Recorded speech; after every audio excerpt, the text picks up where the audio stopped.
today. During the pre-show, I tell you, we were so excited about our guest that we have for you on today. All right, so again, thank you for those who are joining us. This is BET Talks.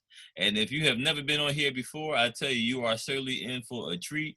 From week to week, it is a different feeling, but it's always a good feeling. And if you can see the people that I see on this Zoom, they know what I mean by it's a good feeling. All right, because they have been participating. Some come on every week. Some have it probably tuned in like it's their favorite TV show. If it's not on your calendar, make sure you put it on there because we're here every Saturday at 2, and we talk about everything. This month, we know we celebrate Black History Month, but you know as well as I know, we celebrate Black history every day, just as we celebrate people every day. Our two wonderful hosts, Jay Olivia and Brandon, I'm always excited, when we are in their presence because they just bring so much energy, knowledge, fun, and I'm gonna warn you ahead of time. Although sometimes they're like brother and sister, other times they're like mother and son. All right, but we certainly enjoy the relationship and what they bring to the table. This is their show. I'm just kind of the mediator, moderator, co-host, but we let them do what they do. All right, so without any further ado, Jay Olivia, Brandon, y'all jump on this line and talk to the people. Tell them hello, tell them what to expect, and tell them how they can participate in this show. Oh, hello.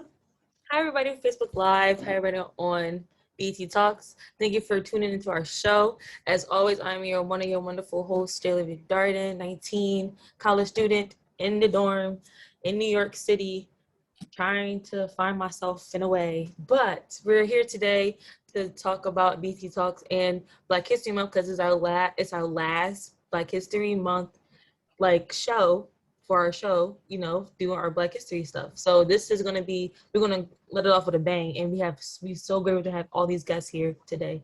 So I'm gonna give it to my other host, Brandon, and he's gonna talk the same way. So. Hello, everybody. I hope you all having a good time. We had some good music in the beginning, starting off. Well, to get it off, my name is Brandy Mcdonald. I'm 13 years old and I go to Amy Northwest Middle School. I've been a part of BET for a very long time, almost all my life, and I'm very happy to bring to you all BET Talks and all of our wonderful guests that we have on here today. We have some very, very big people on here today, and we're gonna, like Jay Olivia said, we're gonna end this Black History Month we're gonna end this Black History Month with a big bang. So I hope you all enjoy it yourselves today. And as we do each week, all right, especially during Black History Month, we are opening up with our African American Black national anthem, Lift Every Voice and Sing. So you can sing along with it if you like. This week, we're going to have the version, choreographed, composed by Kirk Franklin, all right, and his singers. Enjoy, but let us celebrate by joining in with Lift Every Voice and Sing.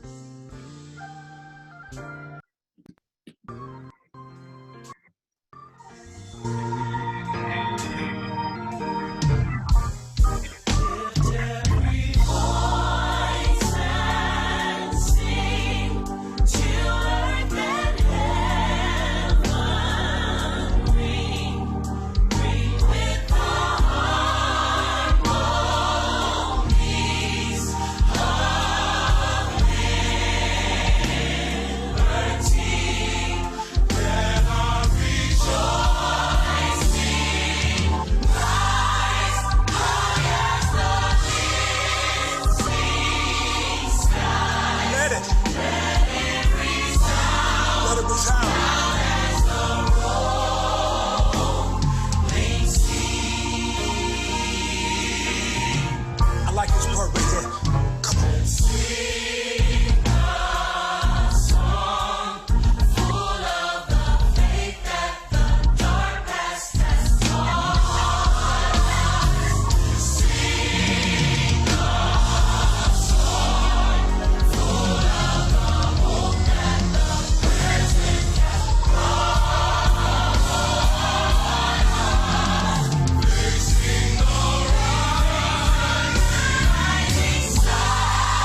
got that?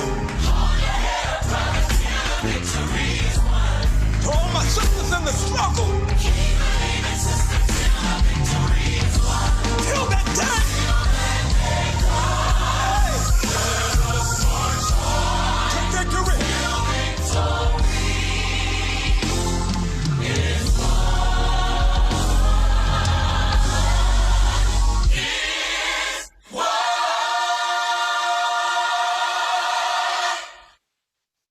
Wow.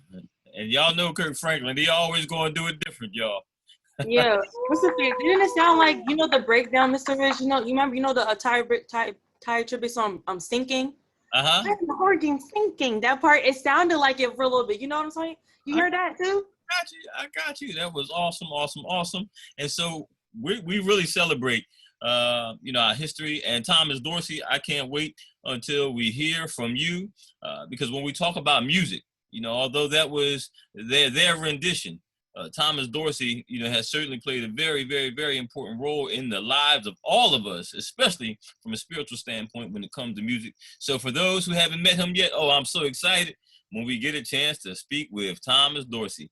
For those who are also talking about spirituality, Richard Allen. I don't even know if y'all know who Richard Allen is. First of all, I'm hoping he's a good brother. I know he's a good brother because his name's Richard.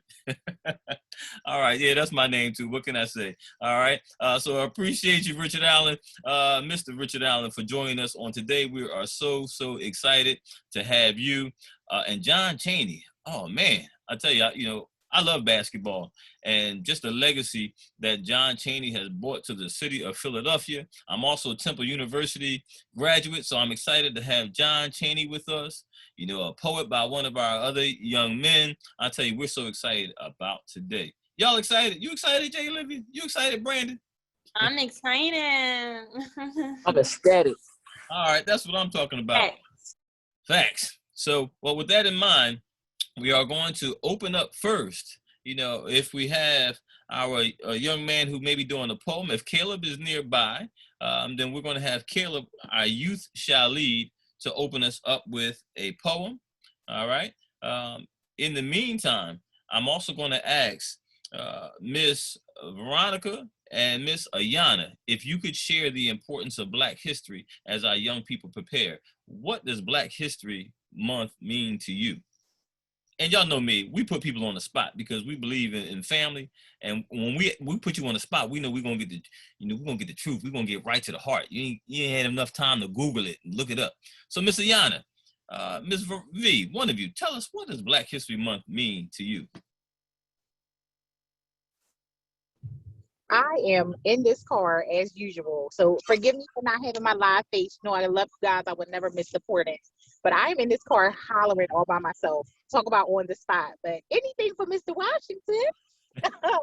So thank you as always for the opportunity to be a part of the family, to be connected, and to be honored to be among such greatness, right? So when I think of Black History Month, I think of a couple of things.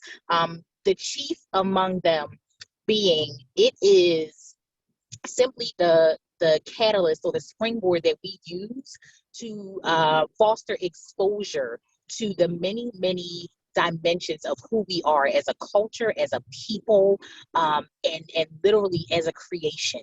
Because I believe that is really, if you were to kind of do, I think, an etymology study on Black history, I think that is what you would find, is that we are literally a creation that it takes a lifetime to be able to dissect and digest, because we are just that majestic. And so what it represents in today's time for me is the tangible passing of the baton from the elders that have gone before us to our young people who absolutely have the intelligence and the integrity and the inspiration to take us the next leg of the journey. So that is why I'm always so proud to stand in the company of and to represent my BET family, because you all are the embodiment of Black history, not just in a month, but all year long. That's what I'm talking about, y'all. And see, now you see why I asked Miss Yana. I be forgetting sometimes she'll be in the car listening to us. I only put her on the spot because I know she always has some something to fill our cups up with. And if you don't know what I mean by that, that means y'all haven't really heard a lot from the passion strategist, Ms. Blount. You know, I got to put that plug in there for you. All right. So we love you. We appreciate you. And Lady V, who is also one of our affiliates, our BET folk, our members who always have some energy and something good to say. What's Black History Month mean to you, Ms. V? I'm just saying, I'm going to say Black History Month today is Mr. Brandon, who represented and the previous doing from 10 to about 12. I don't know how long we were going there, where he represented it greatly for voices, youth voices matter. And I'm glad that he is on here. He's on time as he spoke about different issues of education, the pandemic. As you remember, Mr. Richard, you were on that Zoom call as well. We also spoke about social justice, so my hats go off to him. But again, Black history, getting back to his question, is advocating for better lives for those who laid down their lives for us to stand on their shoulders, educating, enhancing our African American people today, and educating people that don't know about African history, which Lady Lunette so boldly spoke previously, and empowering generation to generation. Hello, I am a family of 4 generations. My mother's 94, then myself, and then my daughters, and then their daughters and grandsons. So there's generation that we can pass on. How important Black history is to us. You gotta know your history. You gotta know your legacy so that we can grow. So that's what Black history month is to me. And it's 365 days as far as I'm concerned. That's the bottom line. Hello, somebody. Hello. Hello. We love Miss Lee. I love her. She will piggyback in a minute. Hello. Hello. Hey, Jay Olivia, Yeah. I'm gonna put you on the spot, but that's not really putting you on the spot because you're always ready. But we have a reverend that's joined us today, and she's been here a couple of times, and we know her as Reverend Dr. Mary Moore. I'm gonna call her Reverend Excitement, and so hopefully she's Right. because I want you to say something about this powerful woman, and I'm going to ask Reverend Moore. After Jay Olivia tells you a little bit about Reverend Moore, if she could tell us a little bit about, or not tell us about because he's here, but what excites you about having Richard Allen with us today? Because you're going to introduce Richard Allen, Reverend Moore. You don't know that yet, but now you do. Jay Olivia, tell us a little bit about Reverend Moore and turn it over to her so that she can introduce our first guest in Richard Allen. Oh, right. Miss Reverend Moore. Oh my gosh, I love her so much. She is such a gem. I know her since I was 8 and I'm 19 now. So it's like 9 years. So, but like when I first came to church, when I first came to the church when I was 8 years old, it was always such a blessing to be with her. And she always asks about like, what am I doing? How am I doing? All the kids, not just me, every kid in that whole church and everything. And she's just a gem. Like it's no words to explain how great she is because it's like, that's how great she is to me. And like, she means so much to me in the world. And I would do anything for her. And it's just like, she brings a smile to my face every time I see her or like talk about her. My eyes just light up. She always kept God close to her heart no matter what. And that's what she stands for. And she stands by that.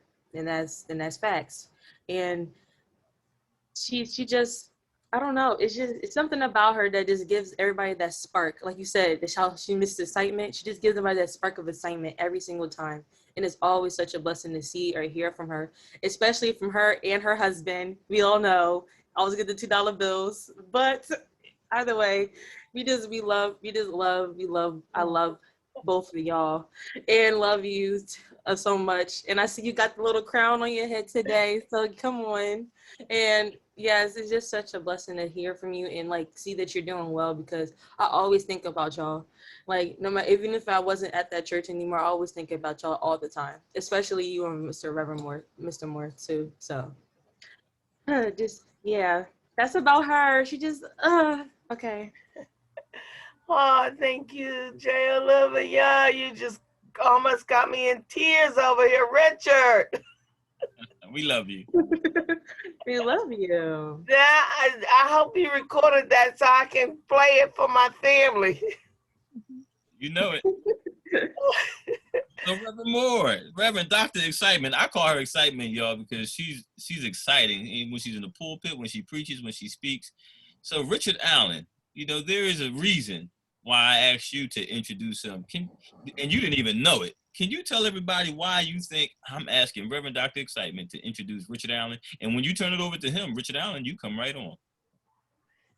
Well, born Rich, being a part of the AME Connectional Church, which was founded by Richard Allen in 1700s, it always helps me to become encouraged when I read and learn about the history of this spirit-filled man, born in the 1700s, who was such a leader and such a lover of God and God's people, that now we have African Methodist Episcopal churches all over the universe.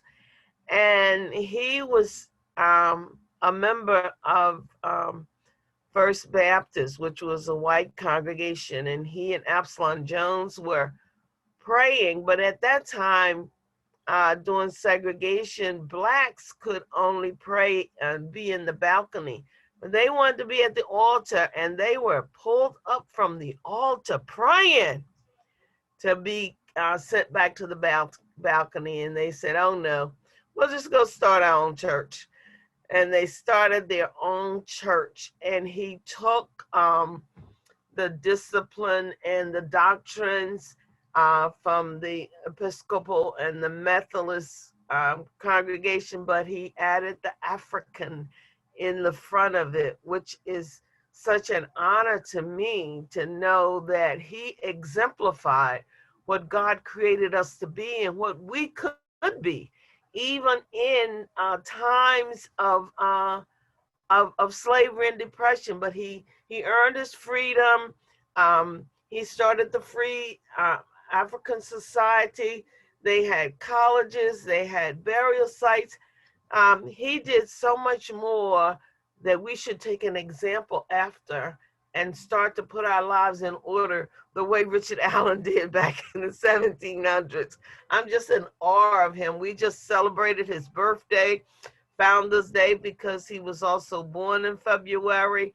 And so it's just an honor. Richard, I could go on and on and on. I see. He probably like, oh, she know more about me than I know about myself. But I don't want to put a damper on Richard Allen presenting himself. So with the honor of introducing to some and presenting to others in this African Black History Month, Richard Allen to share his story with us.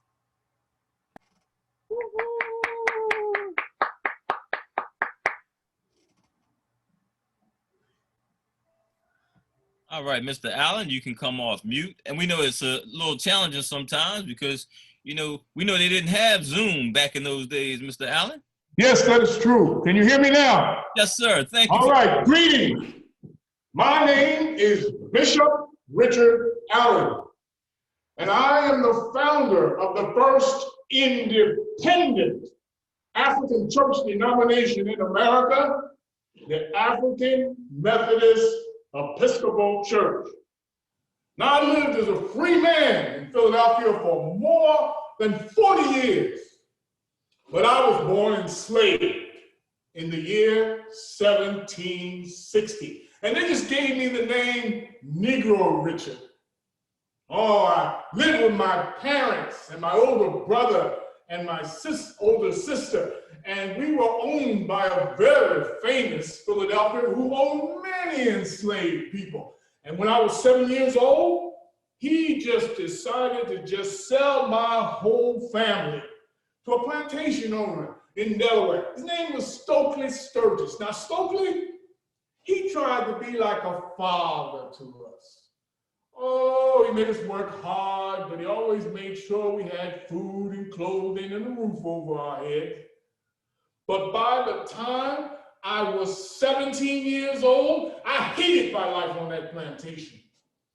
Oh, enslavement, it was like a bitter pill I had to take each and every day. I realized I'm just another poor, wretched, undone Negro doomed to work from sun up to sundown while somebody else got the benefits.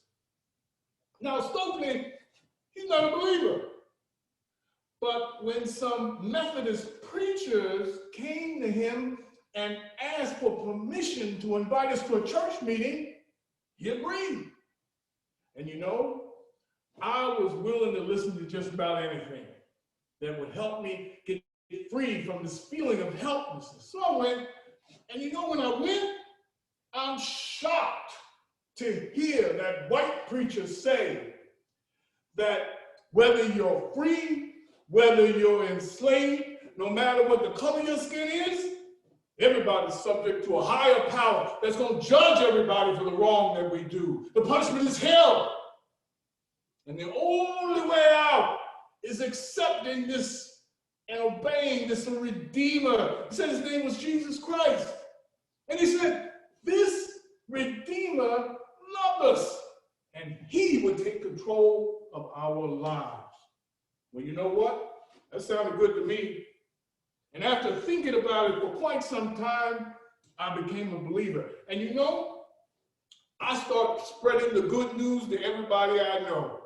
I even hold prayer meetings in Stokely's kitchen. Stokely comes in, he joins us, he becomes a believer, and he invites his family members to come and join us too. And Stokely, he says, listen, I want you to go to those church meetings. And I want you to go to the church school so you can learn how to read and write. But now here's the thing. Stokely's a little older. He don't like to travel out to church meetings. So he asked me to invite a preacher to come to the plantation. I found the perfect man. That preacher had once been an owner of enslaved people. He realizes it's wrong. He frees them, and now he travels out to plantations, telling owners, you need to free your enslaved people. And you know what? That's exactly what happened. When he came to the plantation, Stokely, he agreed to free me. But there's a problem. You see, Stokely ran into money trouble. In fact, and you need to realize that enslaved people, they're worth a lot of money. He had even sold my mother and 3 siblings that were born on his plantation. So he said, yes, you can be free, but first you got to go out and work and bring me $2,000. You know, I found work as a wagon driver that delivered salt from Rehoboth Beach, Delaware, to General Washington's troops up in Valley Forge. I did all other kind of work. And after 3.5 years, I was able to buy my freedom. And one of the first things I did, change my name. I don't want to be Negro Richard anymore. I changed my name to Richard Allen. Now you see, William Allen, well, he was very famous in Philadelphia. He had been the mayor, and he even formed his own city called Allentown. Well, I can tell you, I have free time. And I spend my free time praying, reading the Bible, preaching, often in the company of other white ministers to audiences that were, for the most part, they were white. And you know, the leaders of St. George's Methodist Church in Philadelphia, they heard about me, and I accepted their invitation to come to Philadelphia in 1786 to preach to their African members. Let me tell you, by 1787, I had to separate from that church. They don't treat us as equals. They really want us to come to 5 o'clock in the morning services, separate ones. And then when we come to the regular services, well, they want us to sit as far away from the white members as possible. And I'll tell you what, one Sunday, one of us, a man by the name of Absalom Jones, he was kneeling down and he was praying, but they came over to him and just violently yanked him up off his knees because he was praying in a place that was only supposed to be for whites only. Well, I'll tell you what, group of us, we walked out of that church, we started making plans for our own church. Now, 1787, that's also the same year that we free Africans said, we've got to do something to help the people in our community. They need help just to survive. So those of us that were working, some of us own businesses.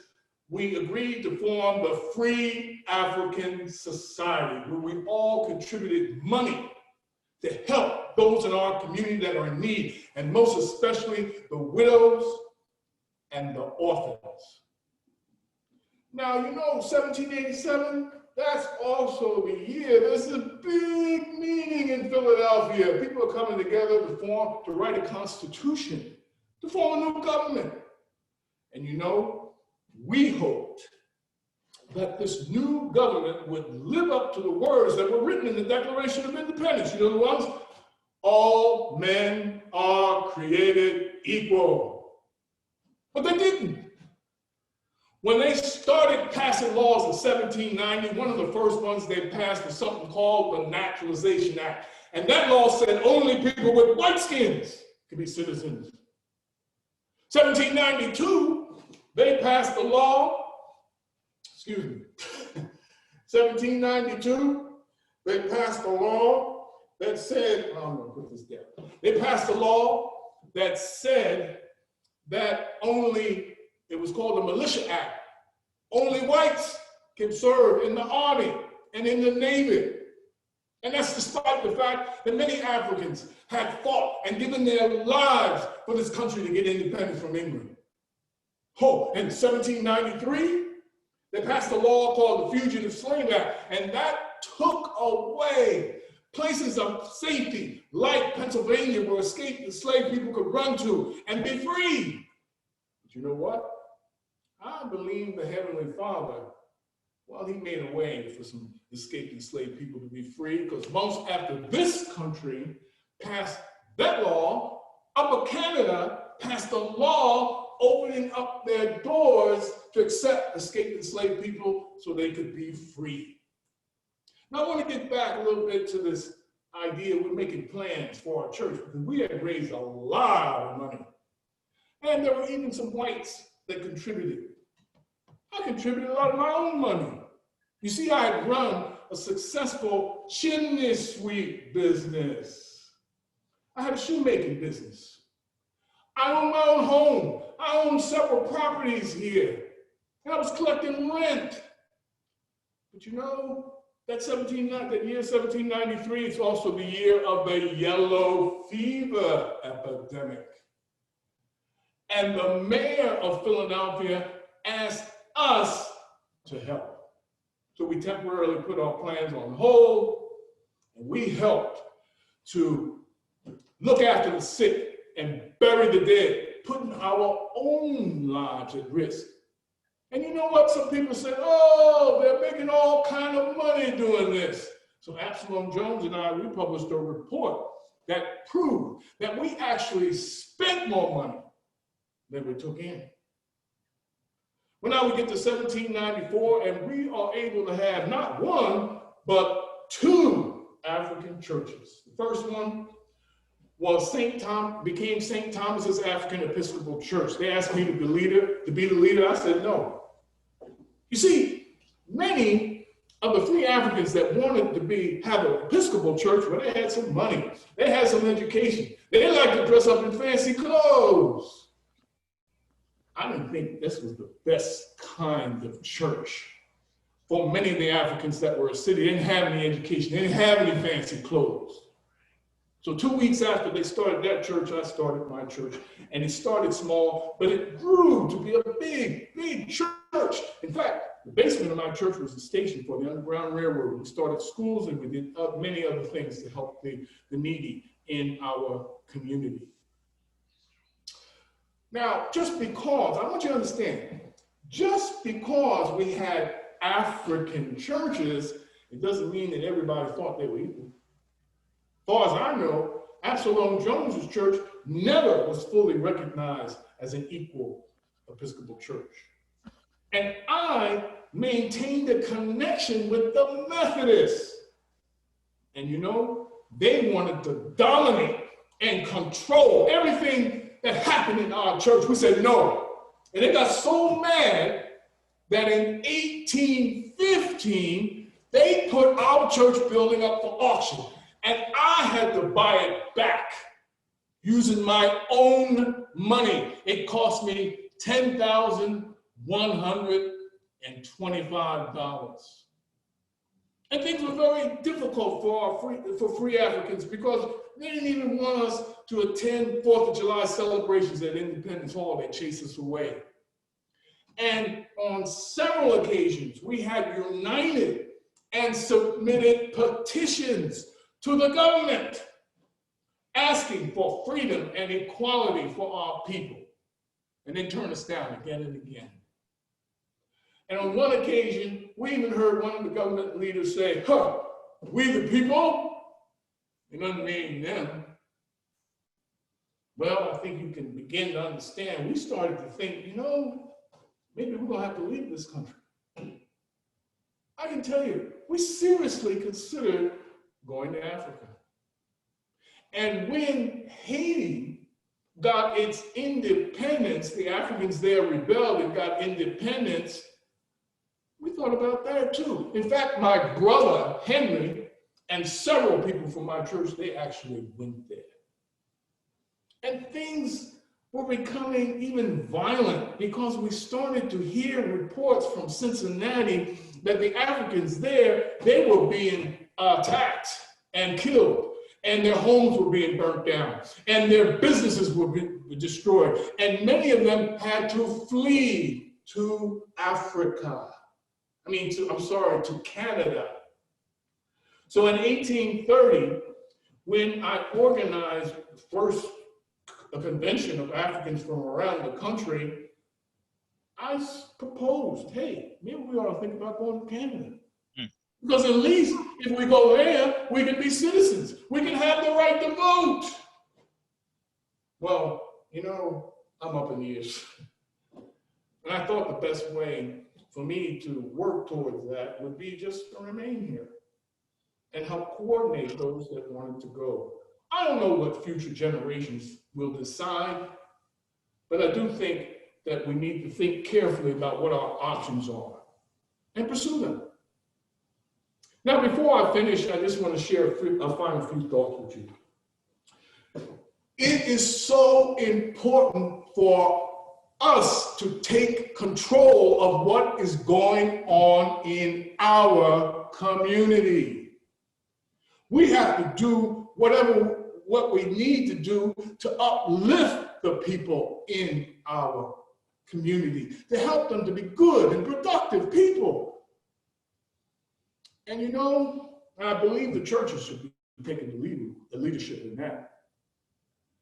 And I have to tell you, I did come to understand sometimes you can't unite with people just because they got the same color skin as you.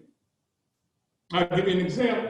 When we formed the Free African Society, we said, no, we are not going to allow anyone that just wants to be drunk all the time and do crime to join us. That's not strong unity.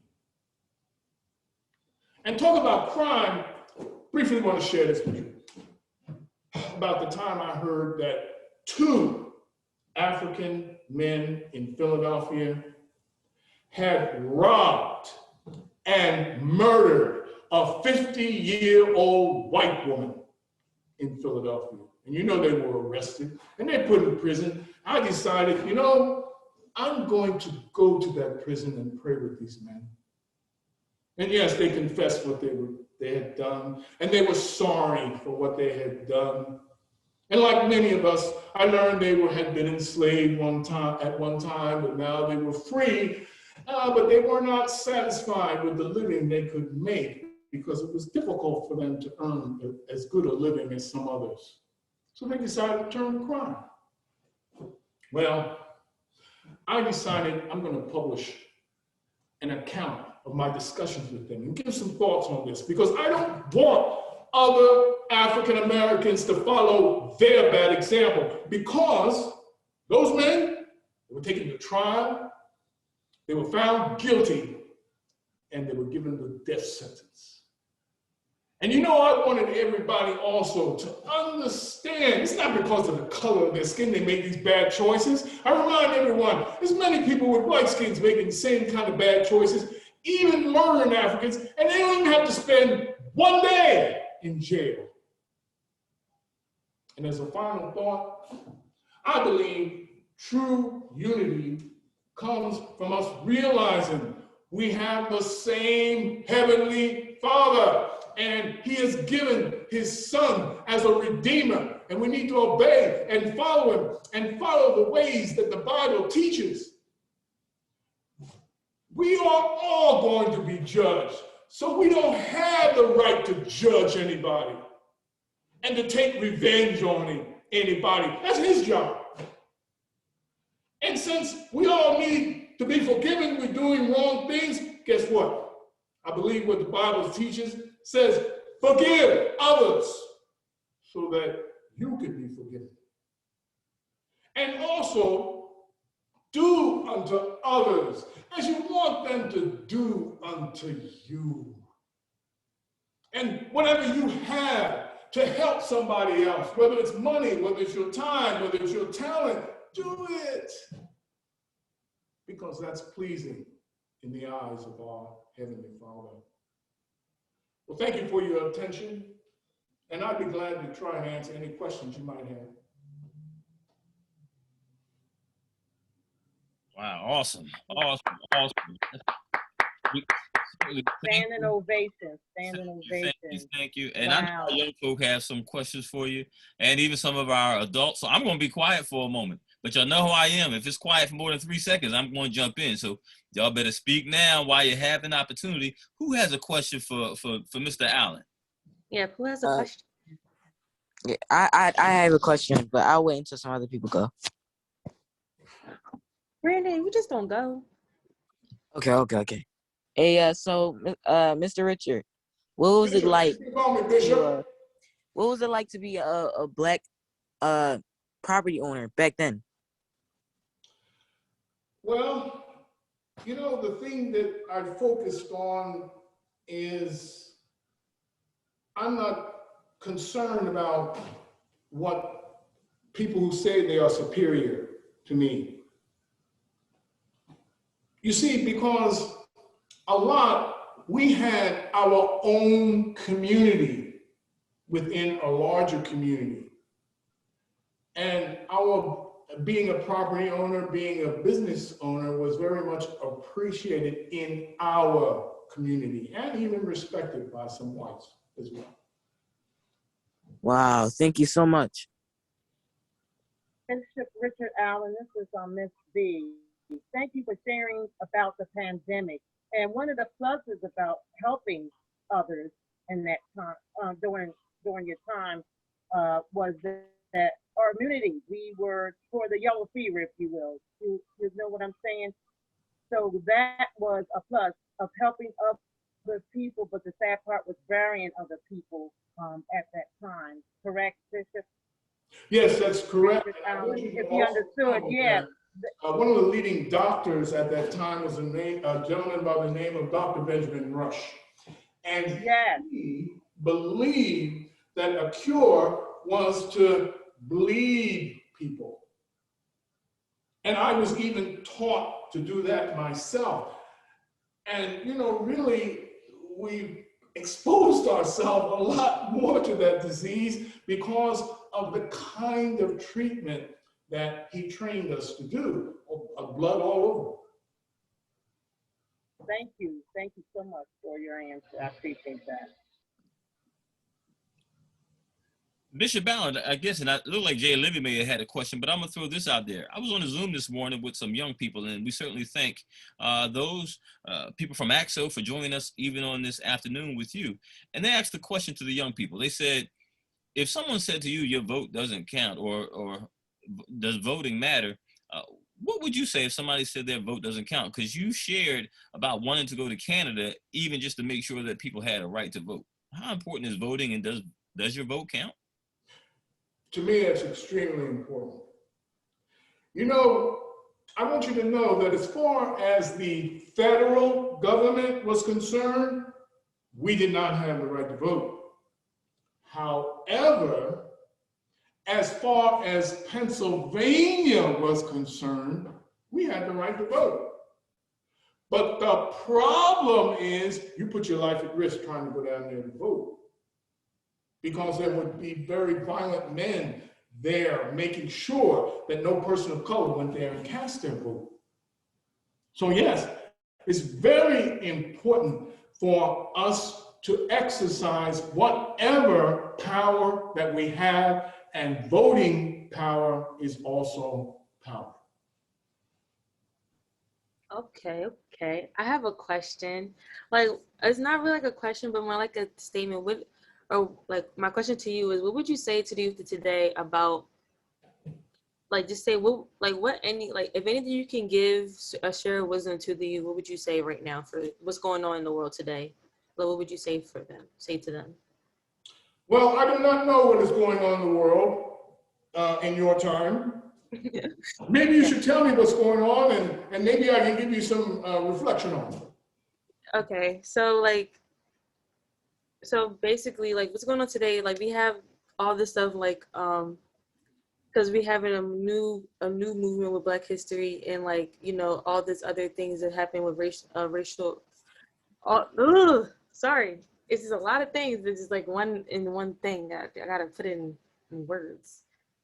It's like, especially with our generation, because with our youth, we like to take a lot of people like to take easy way out of things, which result to, you know, like taking their own life in that aspect, and to get out of things that is not easy or stuff like that.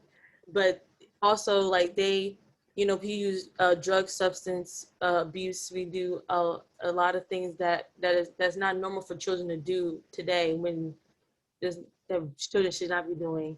Like, what would you encourage them to say to not, like, do those things, or like say, like, to make them feel they have a better place in, like, their Yeah, I Chip really, Allen, if you don't mind, before you answer, because you asked a question, I don't see if one or two other young people can share with you what's going on today, and that way you can encompass it all. thank you. Because we're going to go to young people who's going to share a poem with us shortly. Kyle, Nevin, Caleb, any other young person, Brandon, can you share with Bishop Allen something that's going on today, so that when he responds, he can relay his message to you?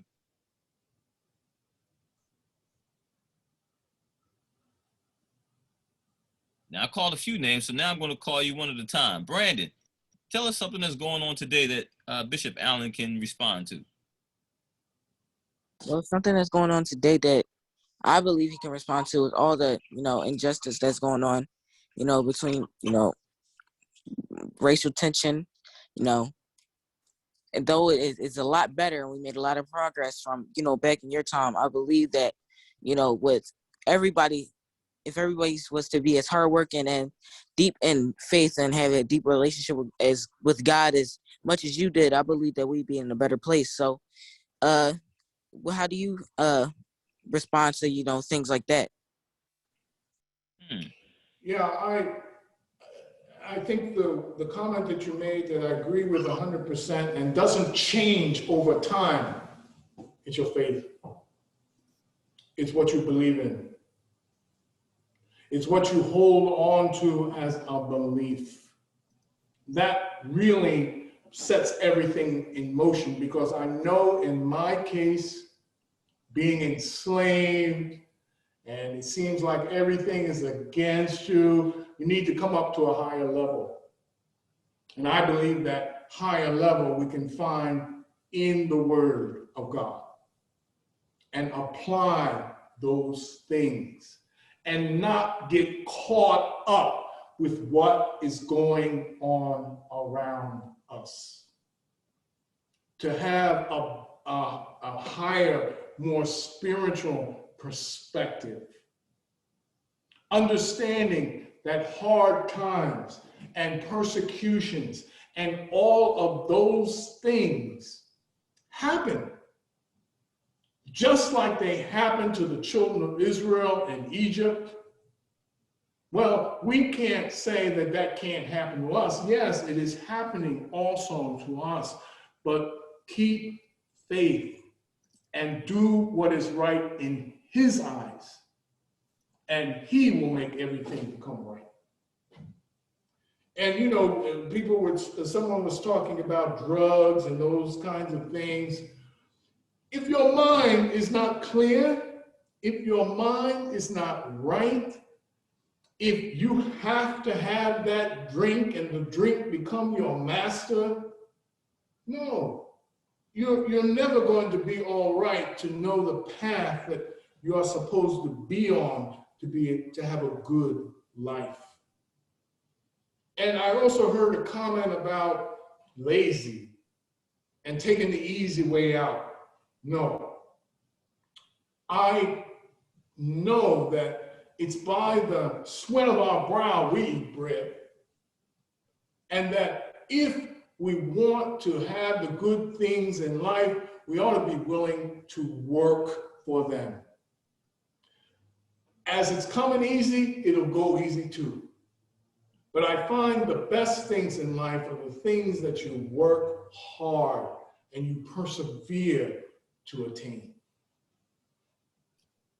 Well, Bishop Allen, you know, we certainly want to thank you again for all that you have done.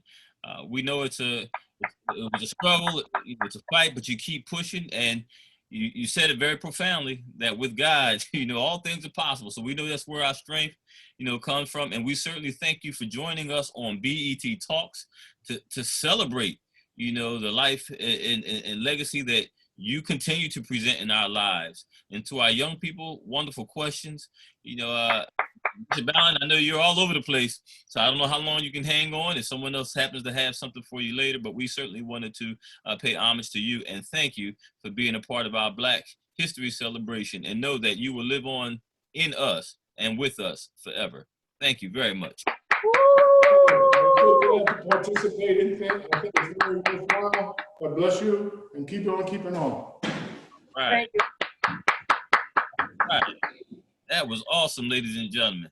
Oh man, and I'm just looking in the chat, the chills, you know, everything that's in there. We certainly celebrate again that legacy. And when we talk about young people, I'm excited about this next young person who's coming before us.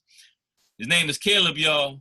All right, if y'all have a question or two after he recites his poem, maybe his age, school, it's up to you.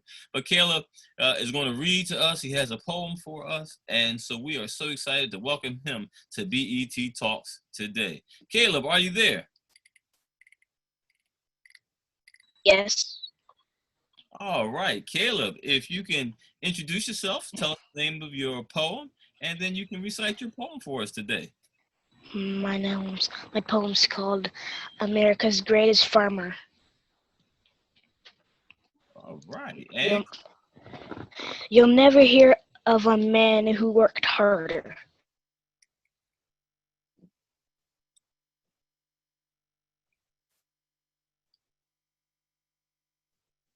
Caleb, I'm not sure if it's your connection or not, but we can't hear you. It doesn't look like you wanted to know were the lives of plants and things that grow. He became a teacher and a writer too, and his inventions for farms would astonish you. 300 foods that use peanuts a little, like peanut soap, peanut oil, and peanut brittle. Peanut lotion, peanut bars, and even peanut honey. But he never ever sold his ideas for money. He wanted farmers to use well their land. And he was very happy just to lend them a hand.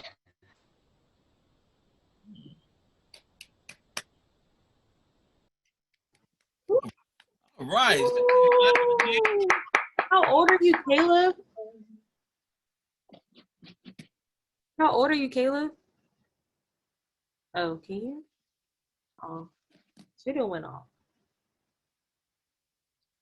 All right. I'm gonna take a wild guess. He's probably like 10. I'm gonna say 10. He's 10 years old. That's my guess. I'm sticking to it. It'd be funny he was 13. I'll be like, huh? But you know, I'm gonna stick with 10. We will certainly find out. He may jump on a little bit later. I believe his sibling is also on here. All right. So somebody in the chat said, yes, the peanut butter. That's what I'm talking about. All right. So thank you very much, Caleb. That was awesome, awesome, awesome. Oh, he's Beautiful. back. He's back. He's back. He's back. Caleb, can you hear us? Yeah. All right. Go ahead, Jay Libby. You had some questions for him. Yeah, how old are you, Caleb? Please. 8, almost 9. Okay, I was close though. I was close. I said 10. I gave him the benefit of the doubt. It was 8. Okay. I was semi-right. What school do you go to? Independence Charter School. Oh, that sounds fancy. Wow. They really do sound fancy. Independent charter school? Ooh. Okay. That's my questions. Thank you for joining us today, Caleb. We really appreciate you. Awesome job. Thank you. All right. And before we have John Cheney is next, followed by Thomas Dorsey and Dinah. Before we have John Cheney come on, does anyone want to give a shout out to young Caleb? Because we know that, we scream and yell when we're at the games and at programs. It's important that we take the time out to celebrate our young people when they do something fabulous. Anyone want to give a shout out to Caleb? Yes. Hey, I'm going to shout out Caleb. Listen, young man, you keep writing. You speak so well. You are doing the thing, young man. I enjoyed that very, very much. Thank you, Mr. Parker. I appreciate it. Wow. Your humble spirit. We love the way that you came on and you just settled into what you were doing. Well, can you hear me? This is Dinah. Yes, we Ayana, you were very low in the background, so your picture didn't pop up. So, yes, Ms. Dinah, you can go ahead, and then Ayana. Okay. You can't see me though, right? Yes. Okay. Well, I just want to say that I really enjoyed that poem. And as Dinah, I had a grandson that if he were here today, I would like for him to be like you, learning things and being smart. He was a smart little boy, and he got his freedom when he's 21. I'll tell you about that later on. But to be free, gifted, and Black now is a gift. So keep on keeping on. I encourage you. Thank you. All right, and one more, and then we're going to move on to John Cheney. Anyone else? One more shout out to Caleb.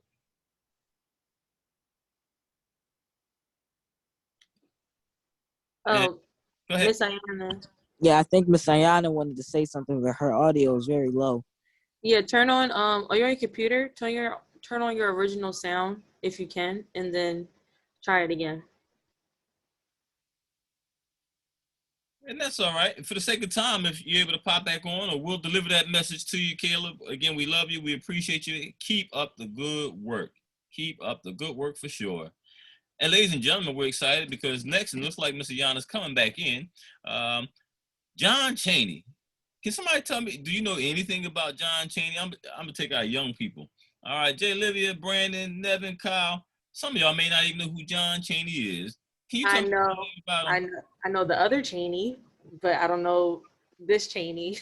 So good. I don't know John Cheney. I know Dick Cheney, but no. Okay. All right, okay, good. Because you're gonna learn something today. That's why I asked that question. Brandon, Nevin, Kyle, any of our other young folk? I don't know who that is either. No, I have no clue. But I did hear you say something about basketball and John Cheney earlier, so maybe that has something to do with him. Okay. And what did you say, Nevin?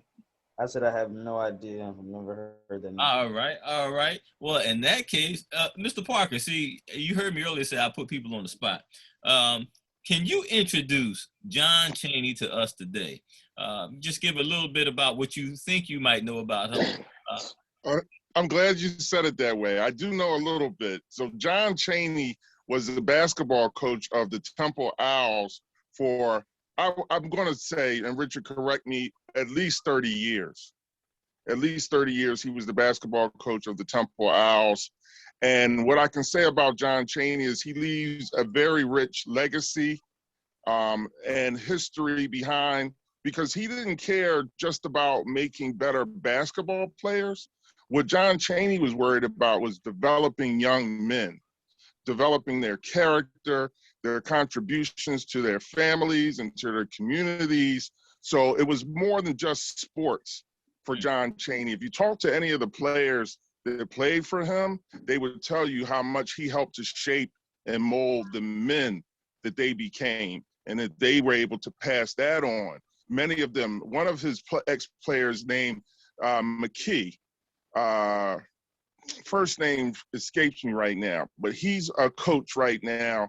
And again, so rich in terms of the way that they approach their relationships with their players.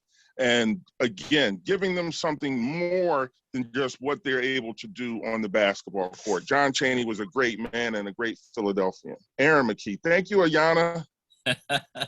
Okay, so Teamwork. wow, that now okay. Well, now it's registered, huh, Jay Lily? Well, we're going to find out because John Cheney is with us on today. Mr. Cheney, are you there, sir? Yeah, I'm here. Well, thank you, Mr. Cheney. If you could introduce yourself. You see, a lot of our young people aren't familiar with your story, but us old heads are, and we appreciate you. Can you tell us a little bit about yourself? Introduce yourself. Yes, I am John Cheney. I was born January 21st, 1932 in Jacksonville, Florida. And I have actually coached 2 different colleges, the first one being Cheney State University from 1972 to 1982. And then I coached Temple from 1982 to 2006 for a total of 34 years. There you have it, Mr. Parker. You were right. It was a little over 30 years. Okay. Don't hold it against me that I forgot about Cheney University, because now that brought back to my remembrance that he coached at Cheney as well. Yes. I'm gonna tell y'all, Mr. Parker probably forgot that part on purpose because I saw him with a sweatshirt on earlier. But Mr. Cheney, tell us a little bit about your coaching style and some things that you've accomplished. One of the most important things for me coaching basketball is making sure my team doesn't have a lot of turnovers. I wasn't really a fan of turning the ball over. And also, a little bit more about me, I actually, yes, when Mr. Parker, I think it was, mentioned Aaron Key, he was my former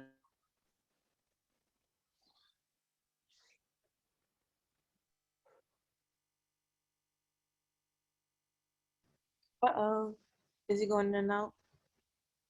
That's all right. He might be in the middle of a basketball game too. Maybe coaching at the same time. The reception's not always that great.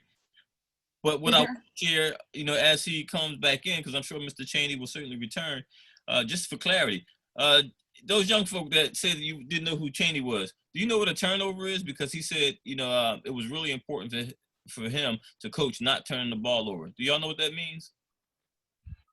When it goes to the other team. When it goes to the other team? All right, I like it. One other one? Anyone else? And, Mr. Ridenhour, you know I'm on the spot person because I'm going to ask you to clarify that last. All right, turning over and why it's important for Coach Cheney to teach the team not to turn the ball over so much. Any other young people have an idea what turnovers are? Kyle, you were right on the mark. All right, Mr. Ridenhour, thank you for joining us today, sir. Absolutely, I couldn't miss this. Hey, forgive me, my camera's off. I've been painting today, but I didn't want to miss. So it looks like I have a black eye right now. But so turning the ball over, it's accountability for the team's performance, right? So every player is looking out for every other player and making sure that the team is communicating properly, taking care of the ball to make sure that few mistakes are made. And John Cheney was legendary for, as Mr. Parker said, just teaching character and personal accountability and making sure that the young men graduated as well from the program rather than just having basketball players. Awesome. And look like Mr. Cheney is back with us. So, Mr. Ridenour, if you had a question that you could ask Mr. Cheney now that we've introduced him to you, what question would you ask Mr. Cheney? Oh my goodness, I couldn't even imagine that I would have an opportunity to talk to the legend, John Cheney. Mr. Cheney, it's a pleasure to speak with you. So how do you keep the players inspired and motivated even when things aren't going their way? You know, it's like more, that part of the game will be like more mental. So it's just mentally getting them prepared for the game and mentally making sure that they know how good of a team they are. Because when you know your true worth, then you're always inspired and you always have that fire to come back and win the game. So it's always just making sure that they know their true potential, they know how good they are. That way they can come back and do what they need to do to win. Oh my goodness, Coach Cheney, that's why you're a legend. Thank you for that. Wow. Does anyone else have any questions for Mr. Cheney while we have him? Coach, did you feel pressured to be like a father figure for all the young men whose lives you shaped over the years? No, it didn't feel like pressure. It just felt like the right thing to do.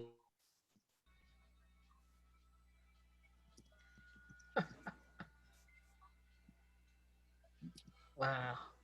Awesome. It sounds like looks like you're still saying something. Yeah, the sound came out. Yep, that's quite all right. All right.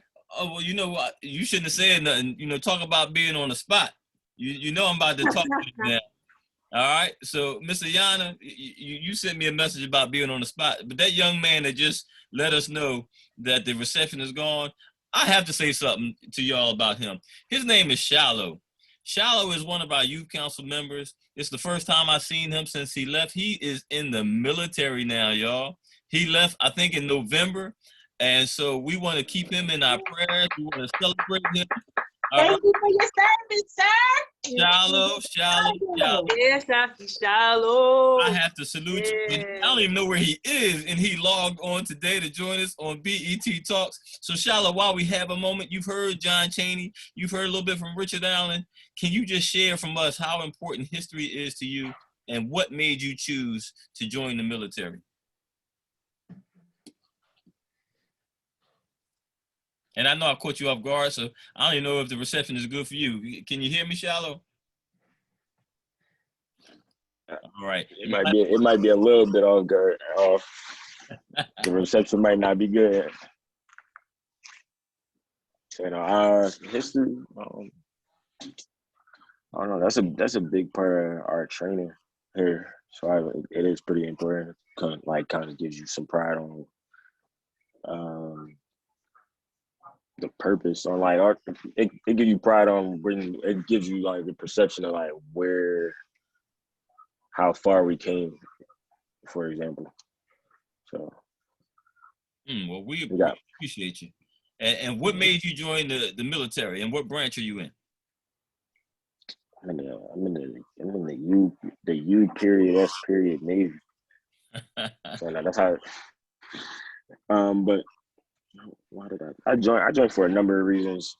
Like I actually wanted to be in the Navy since like 4th grade. I've been telling Mr. Rich that like since he met me.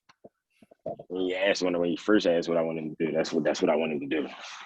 But started out as like following behind my brother's footsteps. Now it's like,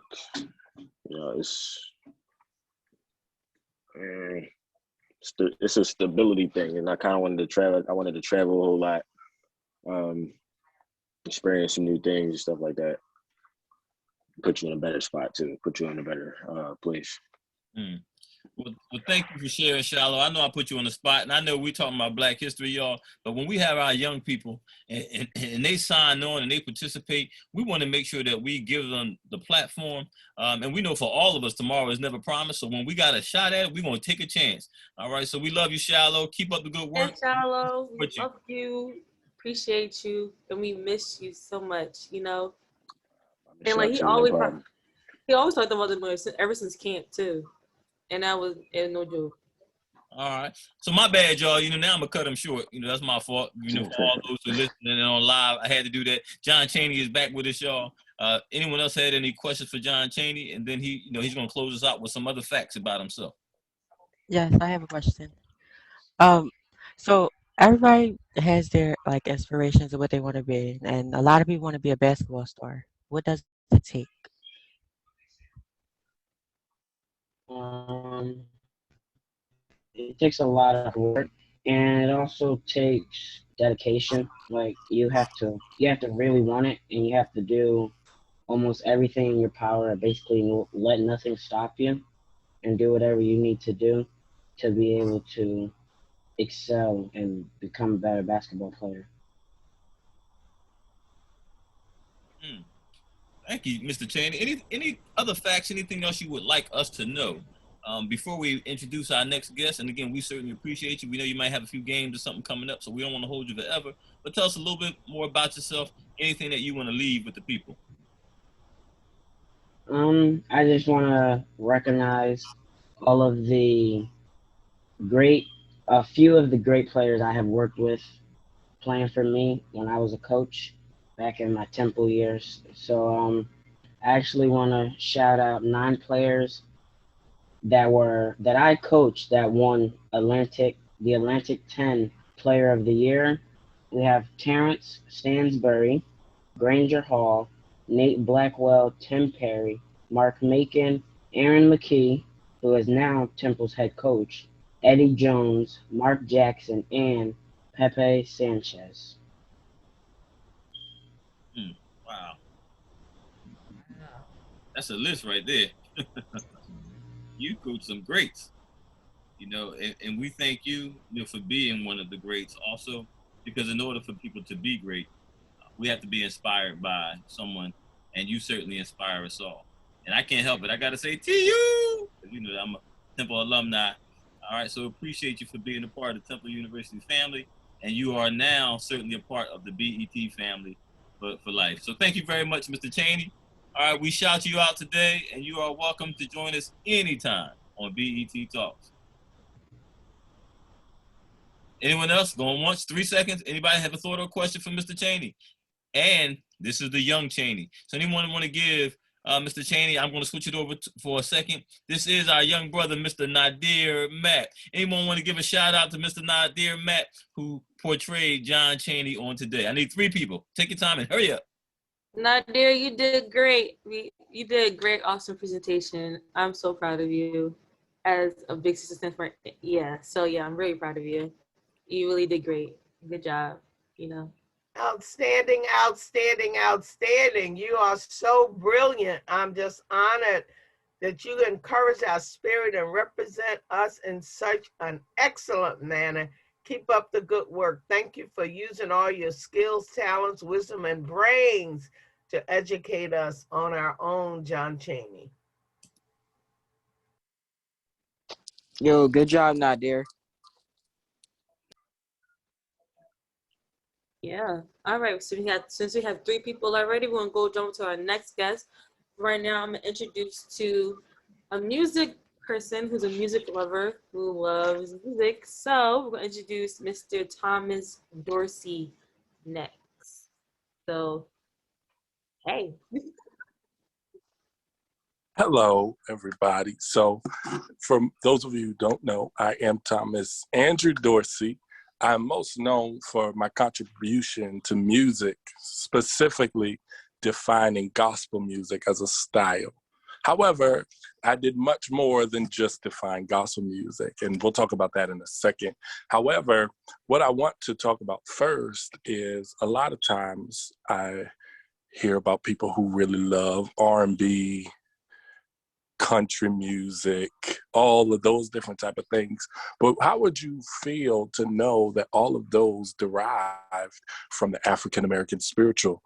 And inside of the African-American spiritual, it's a story of hope, and it's a story of how through all that our ancestors went through, they sang and they found hope and they found faith. And that's what I want to talk about today, is finding hope and finding faith despite all that you go through. Now, I was born July 1st, 1899. Yes, in the 1800s. I was born 1899. And I was born in Georgia. My family, they were all sharecroppers. However, they did something that was not quite normal. They bought me an organ as a child.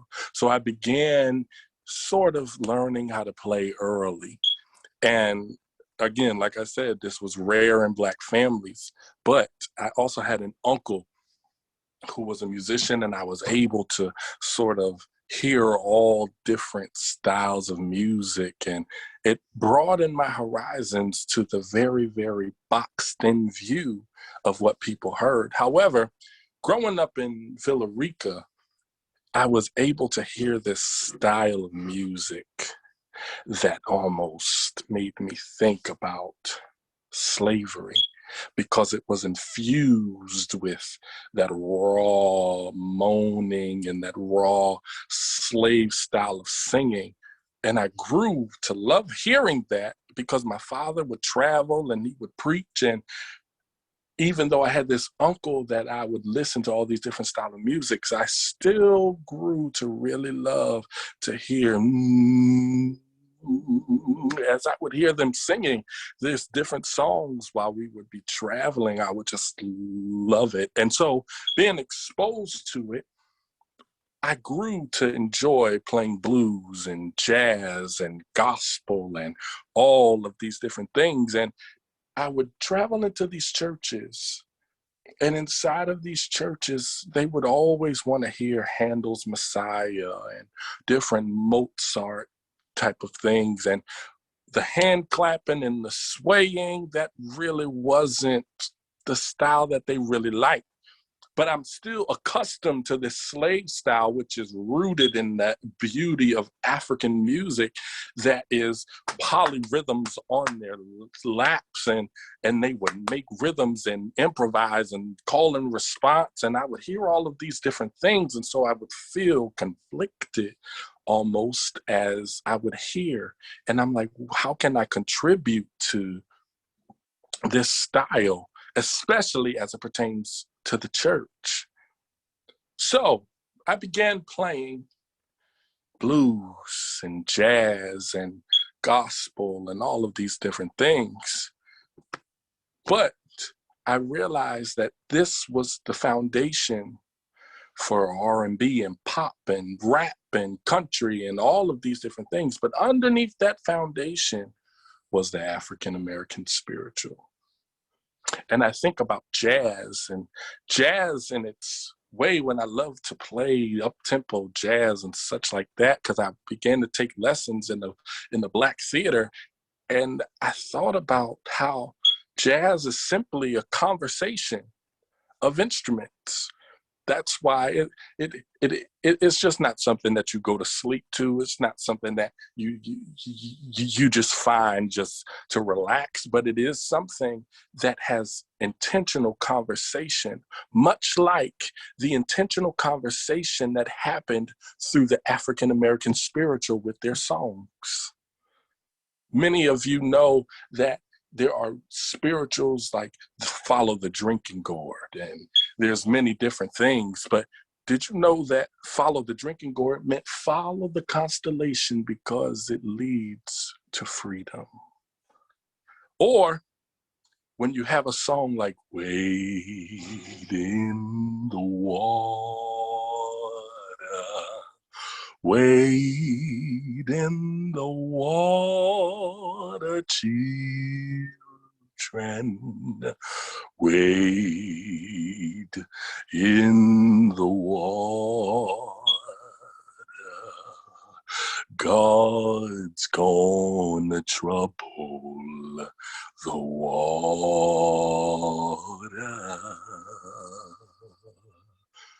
When it was that slow, it wasn't because I was feeling the song. That was because one of my brothers and sisters had passed away. very different than when it's wade in the water, children. It's interesting. That didn't mean that we were alive, in the opposite of it being very slow, but it meant masses coming with the dogs. Jump in the water so that they won't be able to smell you. So the tempo of a song meant something. The conversation in a song meant something, just like jazz. And I think about how when we were forced into the enslaved Africans into the forced labor system in America, we only could relate to Moses because of tell old Pharaoh to let my people go. That wasn't just talking about Pharaoh in the Bible, but it was our communication, because Pharaoh meant massa. Every time you hear promised land, that meant up north. Every time you hear cross the river of Jordan, that talked about the Mississippi River, which would always lead to north. Then we would talk about King Jesus, how he's coming back, and he would grab us and swing a slow, sweet chariot, coming forth to carry me home. Heaven was better than the hell on earth that we were experiencing. So that's why we would sing about the hope in that great getting up morning when Jesus comes, because he understood. He was whipped like us. He was beaten like us. He was rejected like us. In that same manner, we found hope in Jesus. When I think about way down in Egypt land wasn't just talking about where the pyramids reside. It's the South. So this beauty I found in jazz because it mimicked the great style of spirituals that I understood. But however, in 1919, I relocated to Chicago because I wanted to grow in my understanding of music. And then I think when I got there, there was so many different there was so much competition. It was far more than Georgia. It was far more than Georgia. So what I decided to do, I decided to really focus on blues, understanding that blues told the story of sadness and of grief and of sorrow that we had to endure as a people. I traveled with Ma Rainey. Something told me that she has a movie out on Netflix. Don't know how I know that, but there's a movie called With Ma Rainey on Netflix. But I traveled with her. And as I would travel with her for those 2 years, we would sing about the sorrow, and she would sing Ma Rainey's Black Bottom, and I would just simply accompany her. I was her pianist. And what would begin to happen is you would later see rhythm and blues come together and create R&B. You would later see how country music would begin to take the stories of sadness and begin to shape them and create a whole nother genre, but it's all rooted in the blues. I started composing and copywriting my own styles right after I got to Chicago, and I wrote a song called If You Don't Believe I'm Leaving, You Can Count the Days I'm Gone. And I'm telling you this, while I'm noted to be this great person in gospel music, I also was one of the first to copyright blues music, something that African Americans were not privy to do. As you can see, You Ain't Nothing But a Hound Dog was not written by Elvis Presley. Not. But however, I was able to be a catalyst in copywriting blues music. Then I think of how during that time, I just didn't feel like myself after traveling with Ma Rainey. And I found out that I was sinking deep into a depression, contemplating suicide. And I just couldn't understand how I got here. And before I knew it, these things felt like quicksand to me. And I remember I'd gotten married to Nettie, and I remember that her sister prayed for me while I was in church one day. And literally, a serpent came up out my mouth. And what happened was, I said in that moment, I'm going to commit to writing this gospel. I'm going to commit to writing something that brings me faith, something that gives me hope, something that will lift me out of this despair that I'm continuing to feel on the inside of me, so much that it manifests into a serpent that came out of my mouth in the middle of this service, which was embarrassing, but I just realized that it's more than just singing about sorrow. Singing about how we need hope and trying to get to the next place. But I want to sing about a hope and about a faith that will strengthen me through my depression, strengthen me when I feel like going through suicide. But I was very, very, very, very apprehensive about writing gospel. I didn't want to write no church music. And I was down at the National Baptist Convention, and I was listening to W.M. Nick's rendition of I Don't You. And I said, listen to these elongated notes and these specific syllables, words, and how it speeds up and how it slows back down. And I found that the different box that I thought the church music was in was really not there. It's just what I only saw in my own head. And I realized that I had freedom and potential to really start making more music. And so I wrote my first religious song in 1922. It was entitled, If I Don't Get There. And it was almost in the style of like a Charles Tinley. And I loved Charles Tinley. It was just something about his music that just really, really just touched me like in the heart. Like, you know, when music just hits you right there, that's how his music touched me. However, I still had to work in the blues because at that time, sacred music wasn't paying my bills. It was not going to take care of what I needed it to take care of. So I continued recording secular music until I just had to, I had to keep going in the secular world.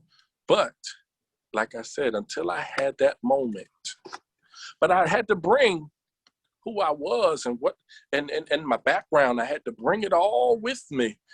And I'm known for one of my quotes that said, give me a song. I stick to the note and play it like it is. You won't pay much attention to it.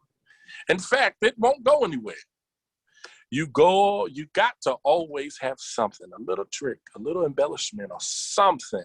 I don't go and take it just straight. I've got to put something in it to get over. And that became how I wrote my music.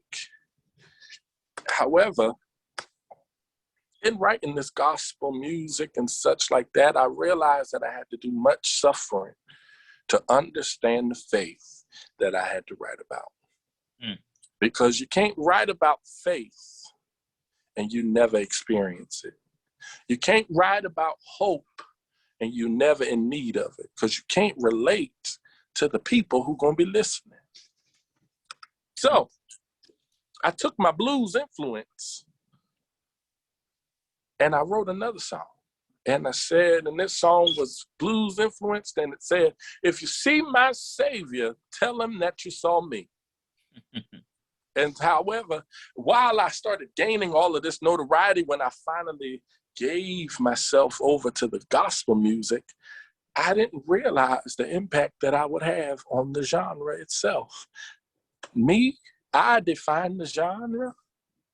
I defined what it sounded like. They call me the father of gospel music because I created the first gospel choir at Pilgrim Baptist Church in Chicago. I moved to Chicago and created and founded the first gospel choir. Now, I didn't play no games. I didn't play no games. You want to sing in my choir? I was very strict and I ran it like a business. I didn't play because I knew the importance of what we were doing because I had to live what we were singing. I wanted the choir, and while I was very strict and while I had a lot of a certain way that I liked things, I wanted the choir to feel free. Go ahead and clap if you feel like clapping, rock and sway and give it all you got. It's not music of hope if we're singing it like we don't have any. Let's have some hope while we sing. Let's rock and clap while we sing. Let's make a joyful noise while we sing. Enjoy Jesus while we sing. Gospel is a music of hope. And I had to have my share of needing hope and needing faith. As it started to catch on in Chicago, I had a couple musical partners, Theodore Fry and Magnolia Butts and Henry Caruthers, and they urged me to start a convention where people could learn the gospel blues. All I did was take what I did over there and bring it over here, but they loved it. So I said, well, let's just start one.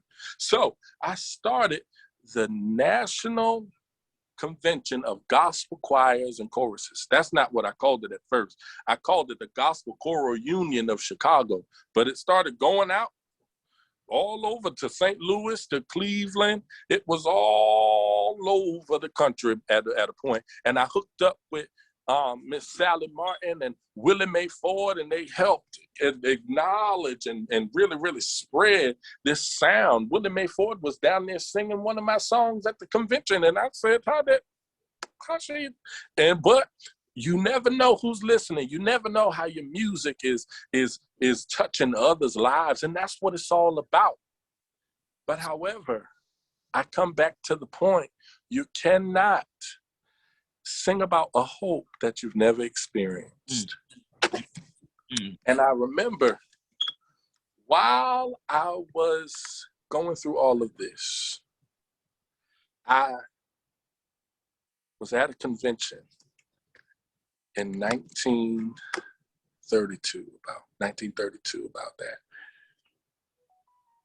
And my wife, Nettie, I spoke about her earlier.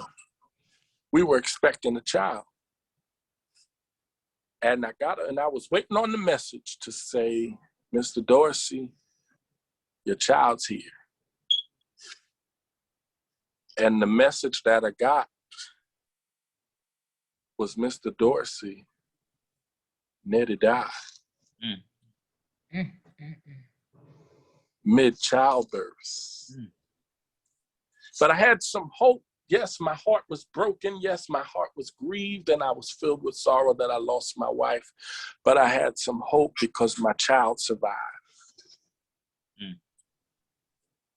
Until 24 hours later, I get another message that says, Mr. Dorsey, your child has died. And I sat there full of questions. And I sat there upset, asking why. I just talked about, if you see Jesus, tell him you saw me. What, you just let this happen to me. And overcome with grief, I just opened my mouth and began to sing, not knowing that the song that I began to sing in my moment of my greatest heartbreak would become the song I'm most famous for. I just opened my mouth and said to the Lord, precious Lord, take my hand, lead me on, let me stand. I am tired, Lord, I'm weak, and I am worn through the storm, through the night. Take my hand, oh Lord, to the light. Take my hand, precious Lord, and lead me home. Now, while in my travels, I met a young lady named Mahalia Jackson. They call me the father, I call her the mother of gospel music. And when I first arrived to Chicago, I began teaching everybody, and I met her, and she had this voice that was just, oh. And I would tell her, you've got something. And I would play for her and tell her. And she didn't want to hear me what I had to tell her. She didn't like anything I had to say. She told me that I was trying to make a stereotype singer out of her, whatever that meant. But I still love to hear her sing. And when I had this heartbreaking moment, I called Mahalia, and I would love to hear her sing that second verse. And that said, when my way, I can't sing it like her, Grove Street, precious Lord, linger near when my life is almost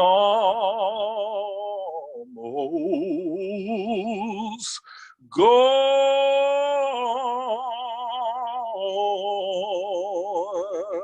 I'm gonna jump to the third verse that says, at the river, Lord, I will stand. Guide my feet. Lord, I need you to hold my hand. Take my hand. Precious Lord,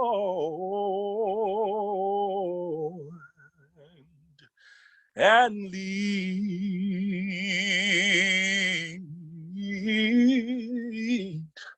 me home.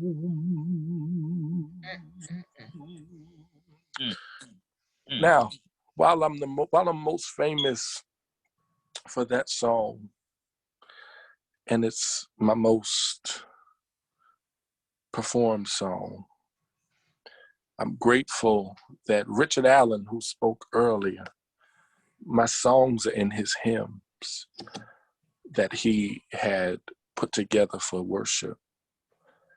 I was able to write over 1,000 gospel songs, 2,000 blues songs. But more than anything,